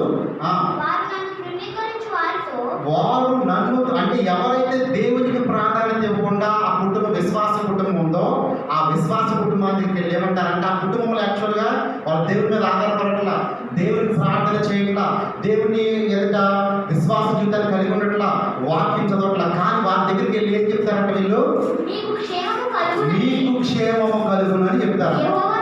అంటే యాక్చువల్గా ఒక దైవ సేవకుడు కుటుంబంలోకి వెళ్తే ఆ కుటుంబంలో సమస్య ఉంటే చెప్పాల్సిన విషయం ఏంటంటే మీరు ప్రార్థన చేసుకోండి, వాక్యం చదవండి, సంఘానికి రండి అని చెప్పాలి యథార్థమైన దైవ సేవకుడు. కానీ ఈ రోజుల్లో దైవ సేవకులు కొద్దిమంది ఏం చేస్తారంటే దానికి ఇవ్వకుండా మీకు క్షేమం కలుగును కాక అంటున్నారు. ఆ క్షేమం అవుతుందా? మళ్ళీ ఆ మాట ఎవరు అంటున్నారని చెప్తున్నారంట? యెహోవా సెలవిచ్చాడు. యెహోవా సెలవిచ్చాడని చెప్తారంట వీళ్ళు. అంటే మీకు క్షేమం అవుతుందని నాతో యేసయ్య మాట్లాడాడని చెప్తారంట. కానీ అది అంగీకరించదని దేవుని వాక్యం చెప్తుంది. ఇర్మియా భక్తుడు మాట్లాడుతున్నాడు. చదవండి. ఒకడు తన హృదయ మూర్ఖత చొప్పున నడువగా, ఎవరైతే ఒక కుటుంబంలో ఒక వ్యక్తి తన హృదయంలో మూర్ఖత ప్రకారం నడుస్తుంటే, అంటే తన సొంత ఆలోచన ప్రకారం నడుస్తుంటే వానితో నీకు కీడు రాదని హృదయ మూర్ఖత ప్రకారం నడిస్తే మనకు కీడు వస్తుంది. కానీ వీళ్ళు వచ్చి ఏం చెప్తారు తెలుసా? నీకు ఏ కీడు రాదు. ఆ మాట చెప్పగానే విశ్వాసం ఎంత సంతోషము. ఈ కీడు మార్చబడదు. ఈ కీడును సరి చేసుకుందాము, నాలో ఉన్న చెడ్డ ప్రవర్తన సరి చేసుకుందాము లేకుండా ఆ దైవ సేవకుడు చెప్తున్నప్పుడు ఏంటి, ఏ కీడు నీకు రాదు అనగానే వీళ్ళకి ఎలా కనిపిస్తున్నాడంటే ఈ దైవ సేవకుడు దేవుని కంటే గొప్ప కనిపిస్తున్నారు. కాబట్టి వాళ్ళు చాలా వరకు కూడా వాళ్ళు ఒక ఆలోచన లేకుండా ప్రవర్తిస్తున్నారు. కానీ నిజమైన దైవ సేవకుడు ఈ రీతిగా చెప్పడు. ఒక కుటుంబంలో అసమాధానం ఉంది, ఒక కుటుంబంలో ఇబ్బంది ఉంది, అమ్మా మీ కుటుంబంలో అసమాధానం అంటే కారణం బహుశా ఇదేమో, ఒకసారి మీరు చూడండి మీ పరిస్థితులు ఇలా వచ్చినాయేమో అని యథార్థమైన వాక్యం చెప్తారు. ఎందుకంటే పౌలు గారు తిమోతికి రాస్తూ నువ్వు ఖండించము, బుద్ధి చెప్పము, గద్దించము అంటున్నాడు. ఒక దైవ సేవకుడు దేవుని వాక్యం చేత ఖండించాలి, మరి గద్దించాలి వాక్యం చేత. మీ ప్రవర్తన మార్చుకోండి అని చెప్పాలి. కానీ మీకు కీడు రాదు, మీ క్షేమాన్ని మాట మనం దయచేసి దైవ సేవకుడు మాట్లాడరు. యెహోవా ఆజ్ఞను బట్టి మాటలాడక, యెహోవా ఆజ్ఞని బట్టి మాట్లాడక తమకు తోచిన దర్శనం బట్టి పలుకుదురు. తమకు తోచిన దర్శనం బట్టి వాళ్ళు ఏం చేస్తారంట?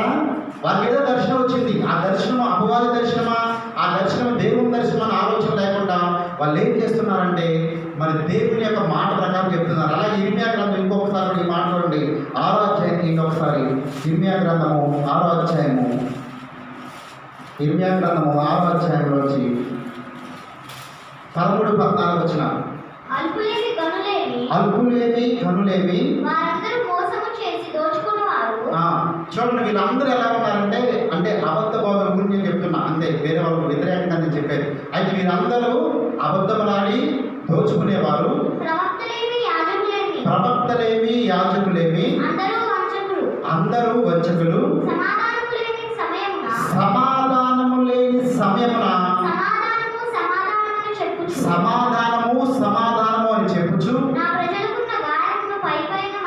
వారి ప్రజలకున్న గాయాన్ని పైన మామూలు తీర్చుతారంట. ఇప్పుడు ఒక ఆయన బ్రెయిన్ క్యాన్సర్ ఉందనుకున్న ఉదాహరణగా ఒక దైవ సేవకు వస్తే ఇప్పుడు ఏం చెప్తారంటే, ఆ బ్రెయిన్ క్యాన్సర్ పోవాలంటే బహుశా దాన్ని ఏం చేయాలి, ముందు కరెంట్ షాక్తో ఏం ట్రీట్మెంట్ ఇస్తారు, అది ఆ కీమోథెరపీ పెట్టాలి, అన్నీ పెట్టాలి. కానీ ఈ దైవ సేవకు వచ్చేమంటే నేను ఏ పనులు అమ్ముతానని రాసుకుంటాడు. ఈ రోజుల్లో అబద్ధ ప్రవక్తలు అంటే మాట ఇది. లోపల ఏ ప్రాబ్లం ఏంటి, ఈ షాక్ ఇచ్చి కరెంట్ పెట్టి దాన్ని చంపేస్తే కానీ ఈయన బతుకుతాడు. అలాగే ఒక సేవకుడు అతనిలో ఉన్న శరీర కార్యాలు చంపేస్తే ఆత్మీయంగా బతుకుతాడు. కానీ ఈయన ఏమో చేయం చెప్తాడు, పర్లేదు ప్రార్థన చేయి, నేను ప్రార్థన చేస్తా, దేవుడికి స్వస్థత. అంటే ఈ గాయాలు ఏం చేస్తారంటే వీళ్ళు పైన మారుతున్నారు. కానీ ఎవరంటే ఇష్టం జనానికి, వీళ్ళంటేనే ఇష్టం. సమాధానం కలుగును గాక. ఆమేన్, ఆమేన్, ఆమేన్. ఎంత దారుణమైన పరిస్థితి మనం వెళ్ళిపోతున్నాం. వాక్యాన్ని గ్రహించలేక, సత్య వాక్యాన్ని గ్రహించలేక, కల్పనా వాక్యాల వైపు మనం చూస్తూ వాళ్ళు చెప్పింది మనం గ్రహించలేక వెళ్తున్నామేమో. దేవుడు చెప్పిన పరిశుద్ధ గ్రంథము ఏది తాగేదండి, చాలా వాక్యం తెలీదు. ఈ 66 పుస్తకాలలో ఆయన ఏది మనకు తెలియకుండా దాచిపెట్టాల, ప్రతిదీ తెలియజేశాడు.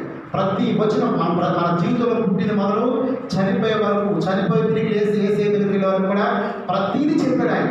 వాటి మీద మనం ప్రతిదీ గ్రహించగలుగుతాం. కాబట్టి అబద్ధ బోధన గురించి మనము జాగ్రత్త పడదాం. చివరిగా చూద్దాం, అక్కడ పేతురు రాసిన పత్రికలోనా కల్పనా వాక్యంలో చెప్పొచ్చు, మీ వలన లాభం సంపాదించుకొనొచ్చు, వారికి ముందు నుండి విధింపబడిన తీర్పు ఆలస్యం చేయదు.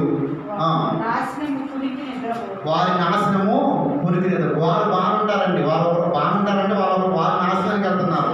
ఒకవేళ నువ్వు దేవుని ప్రవక్తవు కాదో, దేవుని సేవకుడు కాదో, ఒకవేళ దేవుని సేవకులే కాదనలేదు, కానీ వారు దేవుని నుంచి ఇప్పుడు దూరం జరిగిపోయారేమో. వారి ప్రారంభ దినాలు చాలా శ్రేష్టం, కానీ రాను రాను వారు ఒకరు మార్చబడ్డారేమో మనం గ్రహించాలి. గ్రహించకపోతే వారితో పాటు ఎవరు నాశనానికి వెళ్తారు? ఎవరైతే ఆ యొక్క సేవకులను నమ్ముకుంటున్నారో వారు కూడా నాశనానికి వెళ్తారు. కాబట్టి ఒక మాట నేను చివరిగా జ్ఞాపకం చేస్తాను, ఒక దైవ సేవకుని జ్ఞాపకం చేస్తాను. ఒక ప్రవక్త, ఆ ప్రవక్త పేరు బిలాము. ఏం పేరు అయింది? బిలాము. ఈ బిలాము సంఘటన ఏంటంటే, బాలాకు ఒక రాజు ఉన్నాడు. ఆ యొక్క నేను రిఫరెన్స్ చదవను, కానీ ఈ బాలాకు రాజు ఒక దేశానికి రాజుగా ఉన్నాడు. ఇశ్రాయేలు జనాంగం మరి కనాన్ ప్రదేశానికి వచ్చారు. వారిపైన జయించాలంటే ఏం చేయాలన్నప్పుడు ఈ బాలాకు రాజు ఏం చేస్తారంటే బిలాము ప్రవక్తను పిలుస్తాడు. అయ్యా నువ్వు వారి వ్యతిరేకంగా దేవునికి ప్రార్థన చేయంటాడు. అయ్యా నేను చేయను అంటాడు. ఒకసారి చెప్తాడు చేయను, రెండోసారి చెప్తాడు చేయను, మూడోసారి చెప్తాను చేసేసాడు. చేసి ఏమంటాడంటే ఇశ్రాయేలుకి ఒక బలహీనత ఉంది, వాళ్ళకి వ్యభిచారం అనే ఒక అలవాటు ఉంది, దాన్ని కనుక మీరు ప్రేరేపిస్తే వాళ్ళు దూరంగా జరిగిపోతారు, అప్పుడు దేవుని ఉగ్రత వారి మీద వస్తుంది, అప్పుడు నీకు విజయం వస్తుంది. ఆ ప్రవక్త దేవుని ప్రవక్తే, యెహోవా ప్రవక్త ఉండదు. బిలాము గురించి అక్కడ ఏదో ప్రవక్త ఉండదు, యెహోవా ప్రవక్త అని వీరిగా ఉండదు. అతను తప్పుడు మాటలు చెప్పడం వల్ల ఆ బాలాకు అదే పని చేస్తాడు. దేవుని యొక్క ఉగ్రత వారి మీద వచ్చేసింది. వాళ్ళు నిజంగా ఆ రోజు చాలా మంది దేవుని చేత చనిపోయారు. అంటే ఒక ప్రవక్త, ఒక దైవ సేవకుడు ఒక సంఘాన్ని కానీ ఒక వ్యక్తిని కానీ దేవుని దగ్గరికి నడిపించాలి, కానీ దేవుడు దూరంగా నడిపించకూడదు. కాబట్టి మనం పరిశీలన చేసుకోవాల్సిన విషయము మన జ్ఞాపకం. ప్రవక్త అంటే ఒకటే ఒక మాట చెప్తాము, ప్రవక్త అంటే జరగబోయేదాన్ని దర్శనాలు చూసి చెప్పేవాడు ప్రవక్త. ఈ రోజు కొంతమంది కొత్తగా తయారయ్యారు. ఒక కుటుంబంలో ఒక విషయం జరిగింది, అది ఏ విషయం నేను ఇప్పుడు బయలుపరచగా ఈయన అయిపోయిన తర్వాత చెప్తున్నాడంటే ఏమని, నాకు తెలిసింది, నాకు ఈ దేవుడు బయలుపరిచాడు. దాన్ని ఏమంటారంటే ప్రవక్తలను సోదిగాడు అంటారు. సోదిగాడు ఏం చేస్తారు, ఊళ్ళో ఏం చేస్తారు, చిన్నది వేసుకొచ్చి మనకున్న బలహీనతలు, అమ్మ నీ ఇంట్లో జరిగిందంటే మనం ఏం చేస్తాం, 2-3 విషయాలు ఏదో చెప్తాం. ఏదో ఒకటి వాడు ఏం చేస్తాడు, ఒక రాయేస్తాడు. ఆ రాయేస్తున్నప్పుడు ఇతను ఏం చేస్తాడు, గ్రహించేసాడు, నీకు అప్పుడు అలా జరిగింది కదా అంటాడు. మీ నాన్న చనిపోయాడు, మీ అమ్మ చనిపోయాడు, మీ నాన్న నాతో మాట్లాడుతుంది, మీ అమ్మ నాతో మాట్లాడుతుంది. ఇప్పుడు ఈయనేమనుకుంటాడు, ఇతన్ని ఈ రోజుల్లో దైవ సేవలు అలా తయారైపోయారు. దయచేసి మనం వాక్యాన్ని గ్రహించాలి. ఒకటే ఒక మాట చెప్తాను, మరి గారడీ సిమోన్ కూడా మనకు తెలుసు, గారడీ సిమోన్ అలాగే ప్రవర్తించాడు. అయితే మనం ఏం చేయాలి, ఇప్పుడు దైవ సేవకులు ఎలా ఉంటారు, అబద్ధ సేవకులు, అబద్ధ ప్రవక్తలు ఎలా ఉంటారో మనం చూసాం. అయితే ఎలా గ్రహించాలి అంటే ఇవన్నీ ఎలా గ్రహించాలి, ఒకటే ఒక మాట చెప్తాను. అపోస్తుల కార్యాలు 16వ అధ్యాయం ఏంటి, అపోస్తుల కార్యాలు 17వ అధ్యాయం 10 చదవండి. వెంటనే సహోదరులు రాత్రివేళ పౌలును శీలను బెరయ అనే ఒక ప్రాంతానికి, ఒక సంఘానికి పౌలు శీలను పంపించారు. అక్కడ పెద్దలు, సంఘ పెద్ద అపోస్తలులు. వారు వచ్చి యూదుల సమాజ మందిరంలో దేవుని యొక్క మందిరానికి వచ్చి ప్రవేశించారు.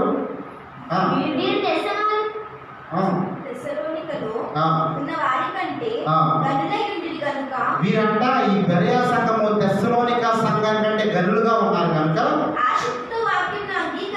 వారు ఏం చేశారు, దైవ సేవకుడు చెప్పిన మాటలు మొదటి ఆసక్తితో అంగీకరించారు. అబ్బా వాక్యం చాలా బాగుంది అని అంగీకరించి వారు ఏం చేసిన పని ఏం చేశారంటే, పౌలు శీల చెప్పిన సంగతులు అలాగూ ఉన్నవో లేవో అని ప్రతి దినము వారు ఏం చేశారు, లేఖనాల్ని పరిశోధించాడు. సంఘము ఏం చేయాలి, ఒక విశ్వాసి ఏం చేయాలి, నువ్వు ఏ మాట విన్నా అది వాక్యంలో ఉన్నదా లేదా వినాలి. ఫస్ట్ చూడాలి. నీకు ఎలా తెలుస్తుంది, ఎదుటి వ్యక్తి మంచిగా చెప్పాడా, చెడ్డగా చెప్పాడా, లేదా నిన్ను ఆదరించేలా చెప్పాడా, దేవుని మాటలు చెప్పాడు, ఎలా తెలుస్తుంది, దేవుని వాక్యం పరిశీలిస్తే. నేను అనుకుంటాను, ఒకవేళ పౌలు గారు ఈరోజు ఉంటే, పౌలు గారు ఎన్ని పుస్తకాలు రాశాడు బైబిల్లో, 14 పుస్తకాలు రాశాడు, చాలా సంఘాలు కట్టాడు, 3 మిషనరీ ప్రయాణాలు చేశాడు. అది ఆది సంఘం ఉన్న ఆసక్తి. అదే పౌలు గారు కనుక ఈ రోజు ఉంటే ఒక సంఘాన్ని కట్టాడు ఆయన. ఎందుకంటే ఆ మాట చెప్తాను, పౌలు గారు ఇంత ఉండడు అంట, ఇంత హైట్. ఆయన కళ్ళ జబ్బు పౌలు గారు, ఎందుకంటే ఆ దర్శనం దమస్కు ప్రాంతంలో ఆయన పొలం ప్రాంతం కళ్ళ జబ్బు ఆయన కాళ్ళు దొడ్డు కాళ్ళు అంట. అంటే మీరు చూస్తే ఫేస్బుక్లో కొంతమంది సింగర్లు పాటలు పాడతాం హైట్లో, వాళ్ళంటే కొంచెం హైట్ ఉంటాడంట పౌలు గారు, అంతే. ఇప్పుడు అలాంటి వాళ్ళు దైవ సేవకుడు మన ఈ రోజు లోకం అంగీకరిస్తుందా, ఈ రోజు లోకం అంగీకరిస్తుందా? ఈ రోజు లోకానికి ఏం కావాలి, టక్కు, టై, కోటు, కారు, ఈ కదా కావాల్సింది, ఇదేనా? ఎవరు కావాలి? నాకు చాలా విచారకర విషయం ఏంటంటే, ఒక ఉదాహరణ చెప్తాను. ఒక తల్లిదండ్రులు ఉన్నారు, లేని తల్లిదండ్రులు ఉన్నారు, మీరు చిన్నపిల్లల వారికి ఒకసారి వాళ్ళ పరిస్థితి బాగోగా, అప్పుడు ఎవరో ఒక ముసలాయన వచ్చి పాపం కష్టపడి ఇంటికి తిరుగుతాడు, సువార్త ప్రకటిస్తాడు. అమ్మ దేవుని నమ్ముకోండి, మీ ఇంట్లో సమాధానం, దేవుడు సమాధానం ఇస్తాడు, మీరు ప్రార్థన చేసుకోండి, వాక్యం అంటే వీళ్ళు మెల్లగా దేవుని దగ్గరికి వెళ్తారు. ఈ తల్లిదండ్రులు దేవుని దగ్గరికి వెళ్తారు, వీళ్ళ పిల్లలు కూడా దేవుని దగ్గరికి వెళ్తారు. వీళ్ళు పెరుగుతారు, పెద్ద అవుతారు, విస్తారమైన ఆస్తి సంపాదిస్తారు. ఈ సంపాదన వీళ్ళకి ఇప్పుడు ఈ ముసలాయన పనికిరాడు. ఎందుకంటే ఈ ముసలాయన ఎలా ఉన్నాడు, ఇంకా ఈ సేవకుడు ఎలా ఉన్నాడు? అదే పూర్గుడిలో ఉన్నారు. ఇప్పుడు వీళ్ళకి ఈ కారులో తిరిగే వాళ్ళకి ఏం కావాలి? కారులో తిరిగే సేవకుడు కావాలి. ఎంత దారుణం అయిపోయింది విశ్వాస పరిస్థితి, ఎంత దారుణంగా మారిపోతున్నాం. సత్యవాక్యం మీద మనం శ్రద్ధ పెట్టట్లేదు, వాక్యం చదవట్లేదు. కల్పనాక వాక్యాలు, నీకు సమాధానం, నీకు స్వస్థత, నీకు ఆరోగ్యం అంటే ఆ మాటలు చేత పట్టుకుంటున్నాం మేము. అది వాక్య విరుద్ధం, వాక్యానుసారమైన జీవితం కాదు. నువ్వు పరిశీలన చేసుకో. నిజంగా ఆది సంఘం ఆసక్తిని బట్టే పౌలు గారు అంతగా సేవ చేయగలిగారు. మళ్ళీ ఇంకో మాట, యేసు ప్రభువు ఒక మాట చెప్పాడు. ఒక మాట ఈ మాట చెప్పి జ్ఞాపకం చేస్తాను, మాట ముగిస్తాను. మత్తయి సువార్త 7వ అధ్యాయంలో ఒక మాట, నా చదవబడిన మాటలు ఒక మాట చదవండి. మత్తయి సువార్త 7వ అధ్యాయంలో కాదు, వారి ఫలములు మీరు 16 వచ్చింది చూడండి. 15 చదవండి.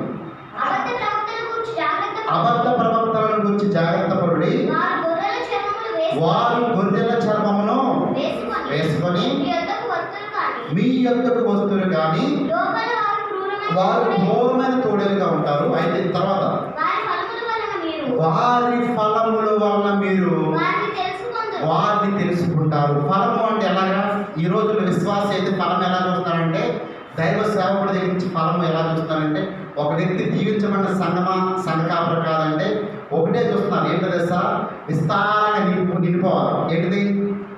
సంఘం విస్తారంగా జనం వేల మంది వచ్చేస్తే వాళ్ళు ఎలా ఉన్నారు? ఇప్పుడు ఎవరు దీవించబడినట్ట? ఆ యొక్క ఫలం అది కాదండి, సంఖ్య కాదు. ఫలము ఆత్మలు. వేల మంది వచ్చినా రేపు తీర్పు దినానికి వేల మంది వెళ్ళి ఒక నరకంలో పడతారు, ఫలించినట్ట ఉపయోగమా? నేను ఫలము సంఖ్య గురించి ఒకటే మాట చెప్తాను. పేతురు గారు ఒక రోజు వాక్యం చెప్పాడు, పరిశుద్ధాత్మతో వాక్యం చెప్పాడు. ఎంతమంది బాప్తిసం తీసుకున్నారు? 3000 మంది. సరే, నెంబర్ 1 పరిచయం చేశాడు. ఇర్మియా భక్తులు 40 సంవత్సరాలు పరిచయం చేశాడు. ఒక్కరు కూడా దేవుడు ఆయన మాట విన్నారు. ఇప్పుడు ఇర్మియా సేవ మంచిది కాదా? యథార్థమైనది కాదా? ఈ సేవకుడు కాదా? యథార్థమైన సేవ అంటే దేవుడు ఆయా సమయాన్ని ఎవరిని ఎలా వాడుకోవాలో వాడుకుంటాడు. సంఖ్య ప్రధానం కాదు. సంఖ్య చూసి సంఘానికి వెళ్తున్నాడు మనకు ఒక మూర్ఖతే. సంఖ్య ప్రధానం కాదు. సంఘంలో సేవకుల్లో కావాల్సింది ఆత్మీయత, ప్రార్థనా జీవితం, వాక్యాన్ని ఖండించే అనుభవం, ఉన్నట్లు చెప్పే అనుభవం ఉన్న వాళ్ళే నిజమైన దైవ సేవకులను. ఖచ్చితమైన దేవుని వాక్యం యథార్థంగా ప్రకటిస్తుంది. ఈరోజు దేవుని వాక్యం వింటున్నాం, మనము అనేక వార్తలు వింటున్నాం, అనేక వాక్యాలు చూస్తున్నాం. దయచేసి ప్రతి దానికి మనం టెంప్ట్ అయిపోయి ఆహా ఓహో అనుకునే గొప్ప విషయం కాదు. కానీ ఒకవేళ చెప్పిన సేవకుల మాట ఇక్కడ ఉన్నదా లేదా చూద్దాం, ఇందులో ఉన్నదా లేదా చూద్దాం. ఇది చూడండి చాలు. వాళ్ళు ఏం చేశారు? బెరయా సంఘం ప్రతిరోజు లేఖనాలు పరిశీలించారు. అంటే వారు ప్రతిరోజు దేవుని వాక్యాలు వింటున్నారు, ప్రతిరోజు కూడా వాక్యాన్ని పరిశీలిస్తుంటారు. నువ్వు వాక్యం విన్న వెంటనే ఆ వాక్యం ఒక్కసారి డిఫరెంట్ చెప్తారు కదా సేవకుడు. ఆయన చెప్పిన మాటలు మీకు గుర్తుంటాయి కదా. ఇంటికి వెళ్ళి తల చూద్దాం, అది ఉన్నదా కాదా, ఆయన చెప్పిన మాటలు ఎలా ఉన్నాయి, ఇందులో వాక్యం ఎలా ఉంది, తేడా ఉంటే ఒకసారి మనం పరిశీలన చేసుకోవాలి. కాబట్టి దేవుడు చెప్తున్నాడు అబద్ధ ప్రవక్తల గురించి జాగ్రత్త పడి. మనము ఈ యొక్క కృపాకాలంలో ఉన్నాం, దేవుని యొక్క రాకడ దగ్గరలో ఉన్నాం. ఒకవేళ అపవాది కొన్నిసార్లు దైవ సేవకుడిని మన దేవుని యొక్క ప్రాంతాలు వచ్చినా కానీ లొంగపరుచుకుంటుందేమో, ఒక దేవుడికి దూరంగా నేను జరుగుతున్నాడేమో జ్ఞాపకం చేసుకొని మనం పరిశీలన చేసుకుని ముందు కొంత కళ్ళు మూసుకున్నట్లయితే ప్రార్థన చేద్దాం. ఈ సమయంలో కళ్ళు మూసుకున్నట్లయితే వింటున్న ప్రతి ఒక్కరు కూడా ఒక్కసారి నిజంగా యథార్థమైన సేవకుడు ఎలా ఉన్నాడు, అబద్ధ సేవకుడు ఎలా ఉన్నాడు, ఒకసారి మీరు వాక్యాన్ని బట్టి పరిశీలన చేసుకోండి. వాక్యాన్ని బట్టి మీరు చూడండి, నిజంగా వాక్యం ఏం చెబుతుంది, వాక్యం ఏం తెలియజేస్తుంది, పరిశుద్ధాత్మ దేవుడు వాక్యం ద్వారా ఏం మాట్లాడుతున్నాడు. సాక్షాత్తు యేసు ప్రభువు అన్నాడు, అబద్ధ సేవకుల గురించి మీరు జాగ్రత్త పడండి, అబద్ధ బోధకుల గురించి మీరు జాగ్రత్త పడండి. వారు ఏం చేస్తున్నారంటే వారు దేవుడిని విసర్జిస్తున్నారు. దేవుడి కంటే నేను అని చెప్పుకుంటున్నారు. వారి సాక్షుల్లో నేనే, వారి సంఘంలో నేనే, అన్నింటిలో నేనే. దేవుడిని ఘనత ఇవ్వటం లేదు. రెండోదిగా అబద్ధ బోధకులు ఏం చేస్తారంటే వారి యొక్క మార్గము మరి చెడుగా నడిపిస్తూ ఉంటారు. అంటే వారి బోధ ఏ బోధది? సత్య బోధలో వారు నడిపించకుండా అసత్య బోధలో వారు నడిపిస్తూ ఉంటారు. భిన్నమైన బోధ చుట్టూ వారు నడిపిస్తూ ఉంటారు. కాబట్టి మనం జ్ఞాపకం చేసుకో, విన్న మాటలన్నింటిని బట్టి మనం పరిశీలన చేసుకుంటూ మనలో ఒకవేళ ఎవరికైనా మనం ఊరిని అట్రాక్ట్ అయిపోతున్నామేమో, ఏదన్నా ఒకసారి ఒక చిన్న వాక్యము యూట్యూబ్లో చిన్న వాక్యం విని, లేదా ఫేస్బుక్లో చిన్న వాక్యం విని, వాట్సాప్లో చిన్న వాక్యం విని మనం దానికి అట్రాక్ట్ అయిపోతున్నామేమో. ఒకసారి నువ్వు అట్రాక్ట్ అవ్వాల్సింది ఒక మనిషి కాదు, అట్రాక్ట్ అవ్వాల్సింది దేవుని వాక్యాన్ని. ఎవరైతే దేవుని వాక్యాన్ని విని దేవుని వాక్యానుసారంగా జీవిస్తారో వారు దీవించబడతారు. ఆత్మీయంగా, శారీరకంగా, ఆర్థిక ఉండాలని మాట ముగిస్తున్నాను. ప్రార్థన చేసుకుందాం. ముగింపు ప్రార్థన రాష్ట్రం గారు ముందుకు వచ్చి క్లుప్తంగా ముగింపు ప్రార్థన చేస్తుండగా అందరూ కూడా ఏకీపించి ప్రార్థన చేద్దాం. ఈ సమయంలో దేవుడు మనతో మాట్లాడి ఉంటుండగా ప్రార్థన చేద్దాం. ప్రార్థన చేసుకున్నాం. నిజంగా దేవాది దేవుడు ఒక సమయంలో మనతో మాట్లాడిన ప్రతి మనిషి మాటలు బట్టి వందనాలు. భయంకరమైన దుర్దినాల్లో జీవిస్తున్న మనము ఎలాంటి బోధన వింటున్నామో, మరి ఎలా మన ఆత్మీయ జీవితం ఉంటుంది. ఒకవేళ అబద్ధ బోధకులను, ప్రవక్తలను అనుసరించి నడిస్తే దేవుడు అంటున్నాడు వారిని పిలవలోనికి తీసుకువెళ్తాను, అనగా పాతాళంలోనికి అప్పగిస్తాను. ఆ బోధనను అనుసరించిన వారు కూడా అదే పాతాళంలోనికి చెందుతున్నారు. కాబట్టి మనము సత్యవాక్యాన్ని ధ్యానం చేస్తూ పరిశీలన చేసుకుంటూ వాక్యములో బోధిస్తున్న విషయాలు లేదా వింటున్న విషయాలు అవి ఉన్నవా లేవా, వాస్తవాలా అని గ్రహిస్తూ మన ఆత్మీయ జీవితాన్ని ఈ అంచెకాలపు దినాల్లో కట్టుకుంటూ మరి ముందుకు వెళ్ళాల్సిందిగా ప్రభు పేరిట తెలియపరుస్తున్నాను. ప్రార్థన చేసుకున్నాం. మహాపరిశుద్ధుడా, ప్రేమ కలిగిన మా తండ్రి, సర్వలోకనాథుడా, నీకే వందనాలు. సర్వలోకాన్ని ప్రభు ఏక దృష్టితో చూస్తున్న దేవుడవు నాయన, స్తోత్రములు తండ్రి. ఒకే రీతిగా చూస్తున్న దేవుడవు తండ్రి. యేసయ్యా నీకే వందనాలు. మరి నాయన తండ్రి, ఈ పరిశుద్ధ దినం పునరుద్ధాన దినములో నీ మందిరములో చేరి ఈ రీతిగా నిన్ను మహిమపరిచే నాయన భాగ్యమును మాకు ఇచ్చినందుకు వందనాలు. ఇప్పటి వరకు నాయన పాట ద్వారా నీ నామానికి మహిమ తెచ్చుకున్నాను. మా స్తుతి ఆరాధన మీరు అంగీకరించారు. మీ దాసుల్ని లేవనెత్తుకొని ప్రభు మీరు మాట్లాడిన మాటలు బట్టి వందనాలు, స్తోత్రాలు ప్రభు. అబద్ధ ప్రవక్తల గురించి, వారి బోధల గురించి జాగ్రత్త పడుడి అని మీరు సెలవిస్తున్నారు. ఒక సేవకుల గురించి మీరు బహిరంగంగా మాట్లాడారు. ఎందుకంటే ప్రభు ప్రజలు ఎవరు కూడా ఇదిగో నిత్య నరకాగ్నికి పోకూడదని తండ్రి. యేసయ్య నీ యొక్క సత్యవాక్యములో మార్గంలో నడవాలని ప్రభు మీరు తెలియపరిచినందుకు వందనాలు ప్రభా. నాయన ఈ సమయంలో నాని వాక్యము నాయన విన్న ప్రతి బిడ్డలను మీరు జ్ఞాపకం చేసుకోండి. ఈ మానవ సంఘ బిడ్డలందరినీ దర్శించండి ప్రభా. ఎవరైతే లైవ్ లో ఏకీభవిస్తున్నారో వారితో మీరు మాట్లాడండి తండ్రి. స్తోత్రములు ప్రభా. యేసయ్య నీకే వందనాలు, స్తోత్రములు. సహాయం దయచేయండి నాయన. వాక్యానుసారంగా జీవించే జీవితాన్ని ప్రభు మాకు దయచేయండి అయ్యా తండ్రి. నీకే వందనాలు, స్తోత్రములు చెల్లిస్తున్నాము. మరి నాయన ఈ కార్యక్రమాన్ని ఇంతవరకు నీ నామానికి మహిమకరంగా జరిగించినందుకు వందనాలు, స్తోత్రాలు ప్రభా. సార్వత్రిక సంఘాన్ని మీరు దీవించండి అయ్యా. ఈ సర్వలోకాన్ని రక్షించండి ప్రభా. ఈ కరోనా తెగులు చేత నాయన బాధపడుచున్న ప్రతి దేశాన్ని ప్రభా మీరు బాగుపరచమని ప్రార్థిస్తున్నాము తండ్రి.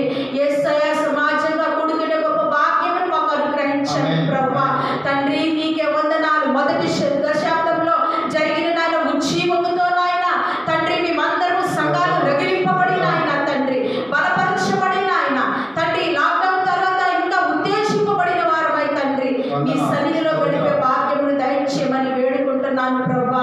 యేసయ్య నీకే వందనాలు. మరి నన్ను ఎవరైతే నన్ను ఈ యొక్క ప్రోగ్రాం చూస్తున్న బిడ్డలందరినీ దీవించండి. ఈ ఆరాధన చూస్తున్న ప్రతి బిడ్డలను ప్రభు మీరు అంగీకరించమని ప్రార్థిస్తున్నాను. ఏ సమస్యలు, ఇరుగులు, ఇబ్బందులతో ఉన్నారు ఏ సునామములో ప్రభు వారిని దర్శించమని ప్రార్థిస్తున్నాము. వారందరికీ విడుదల కలుగు చేయమని ప్రార్థిస్తున్నాం తండ్రి. ప్రతి కుటుంబం చుట్టూరు నీ భద్రత అయ్యా, నీ క్షేమము నాయన, సంతోషము, సమాధానము, ఆత్మీయత నాయన, అభివృద్ధి నాయన ప్రతి బిడ్డకు దయచేయమని సన్నిధిలో ప్రార్థించుకుంటూ తండ్రి ఈ పునరుద్ధాన దీవెనలతో మమ్మల్ని అందరినీ నాయన నింపి నడిపించి మహిమ, ఘనత, ప్రభావములు పొందుకోమని యేసు శక్తి కలిగి నామములు అడిగి ప్రార్థించి జయం పొంది నామ తండ్రి. ఆమేన్. తండ్రి యొక్క ప్రేమ, కుమారుని కృప, పరిశుద్ధాత్మ దేవుని నుండి సహవాసం ఇప్పుడు మనందరికీ, అలాగే లైవ్ లేఖిన ప్రతి బిడ్డకి, ఇమ్మానుయేలు సంఘ బిడ్డలకి, సకల పరిశుద్ధులకి సదాకాలం తోడుగా ఉండను గాక. రక్తమే చేయ, శిలువ రక్తమే చేయ, ప్రవేశ సంపూర్ణ విజయం కలుగును గాక. ఆమేన్. ఆశీర్వాదం మీద వర్షింపచేయు మీషా, ఆశతో నమ్మియున్నాము మీ సత్యవాగ్దానము. ఈ మాని మీద కృంగరించుము దేవా, క్రమర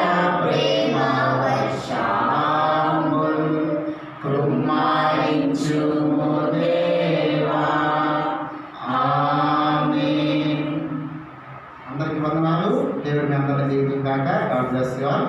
మరొక మాట, మీకు ఏదైనా ప్రార్థన వస్తుంటే నాకు వ్యక్తిగతంగా ఫోన్ చేయండి. మేము ప్రతిరోజు ఉదయకాలము దేవునికి ప్రార్థన చేస్తుంటాం, మొదలుపెడుతుంటాం. మీ గురించి మేము ప్రార్థన చేస్తాం. ఆ విషయం గమనించండి. అలాగే యూట్యూబ్ ఛానల్ లైక్ చేయండి, షేర్ చేయండి, సబ్స్క్రైబ్ చేయండి. దేవుడు మిమ్మల్ని అందరినీ దీవించును గాక.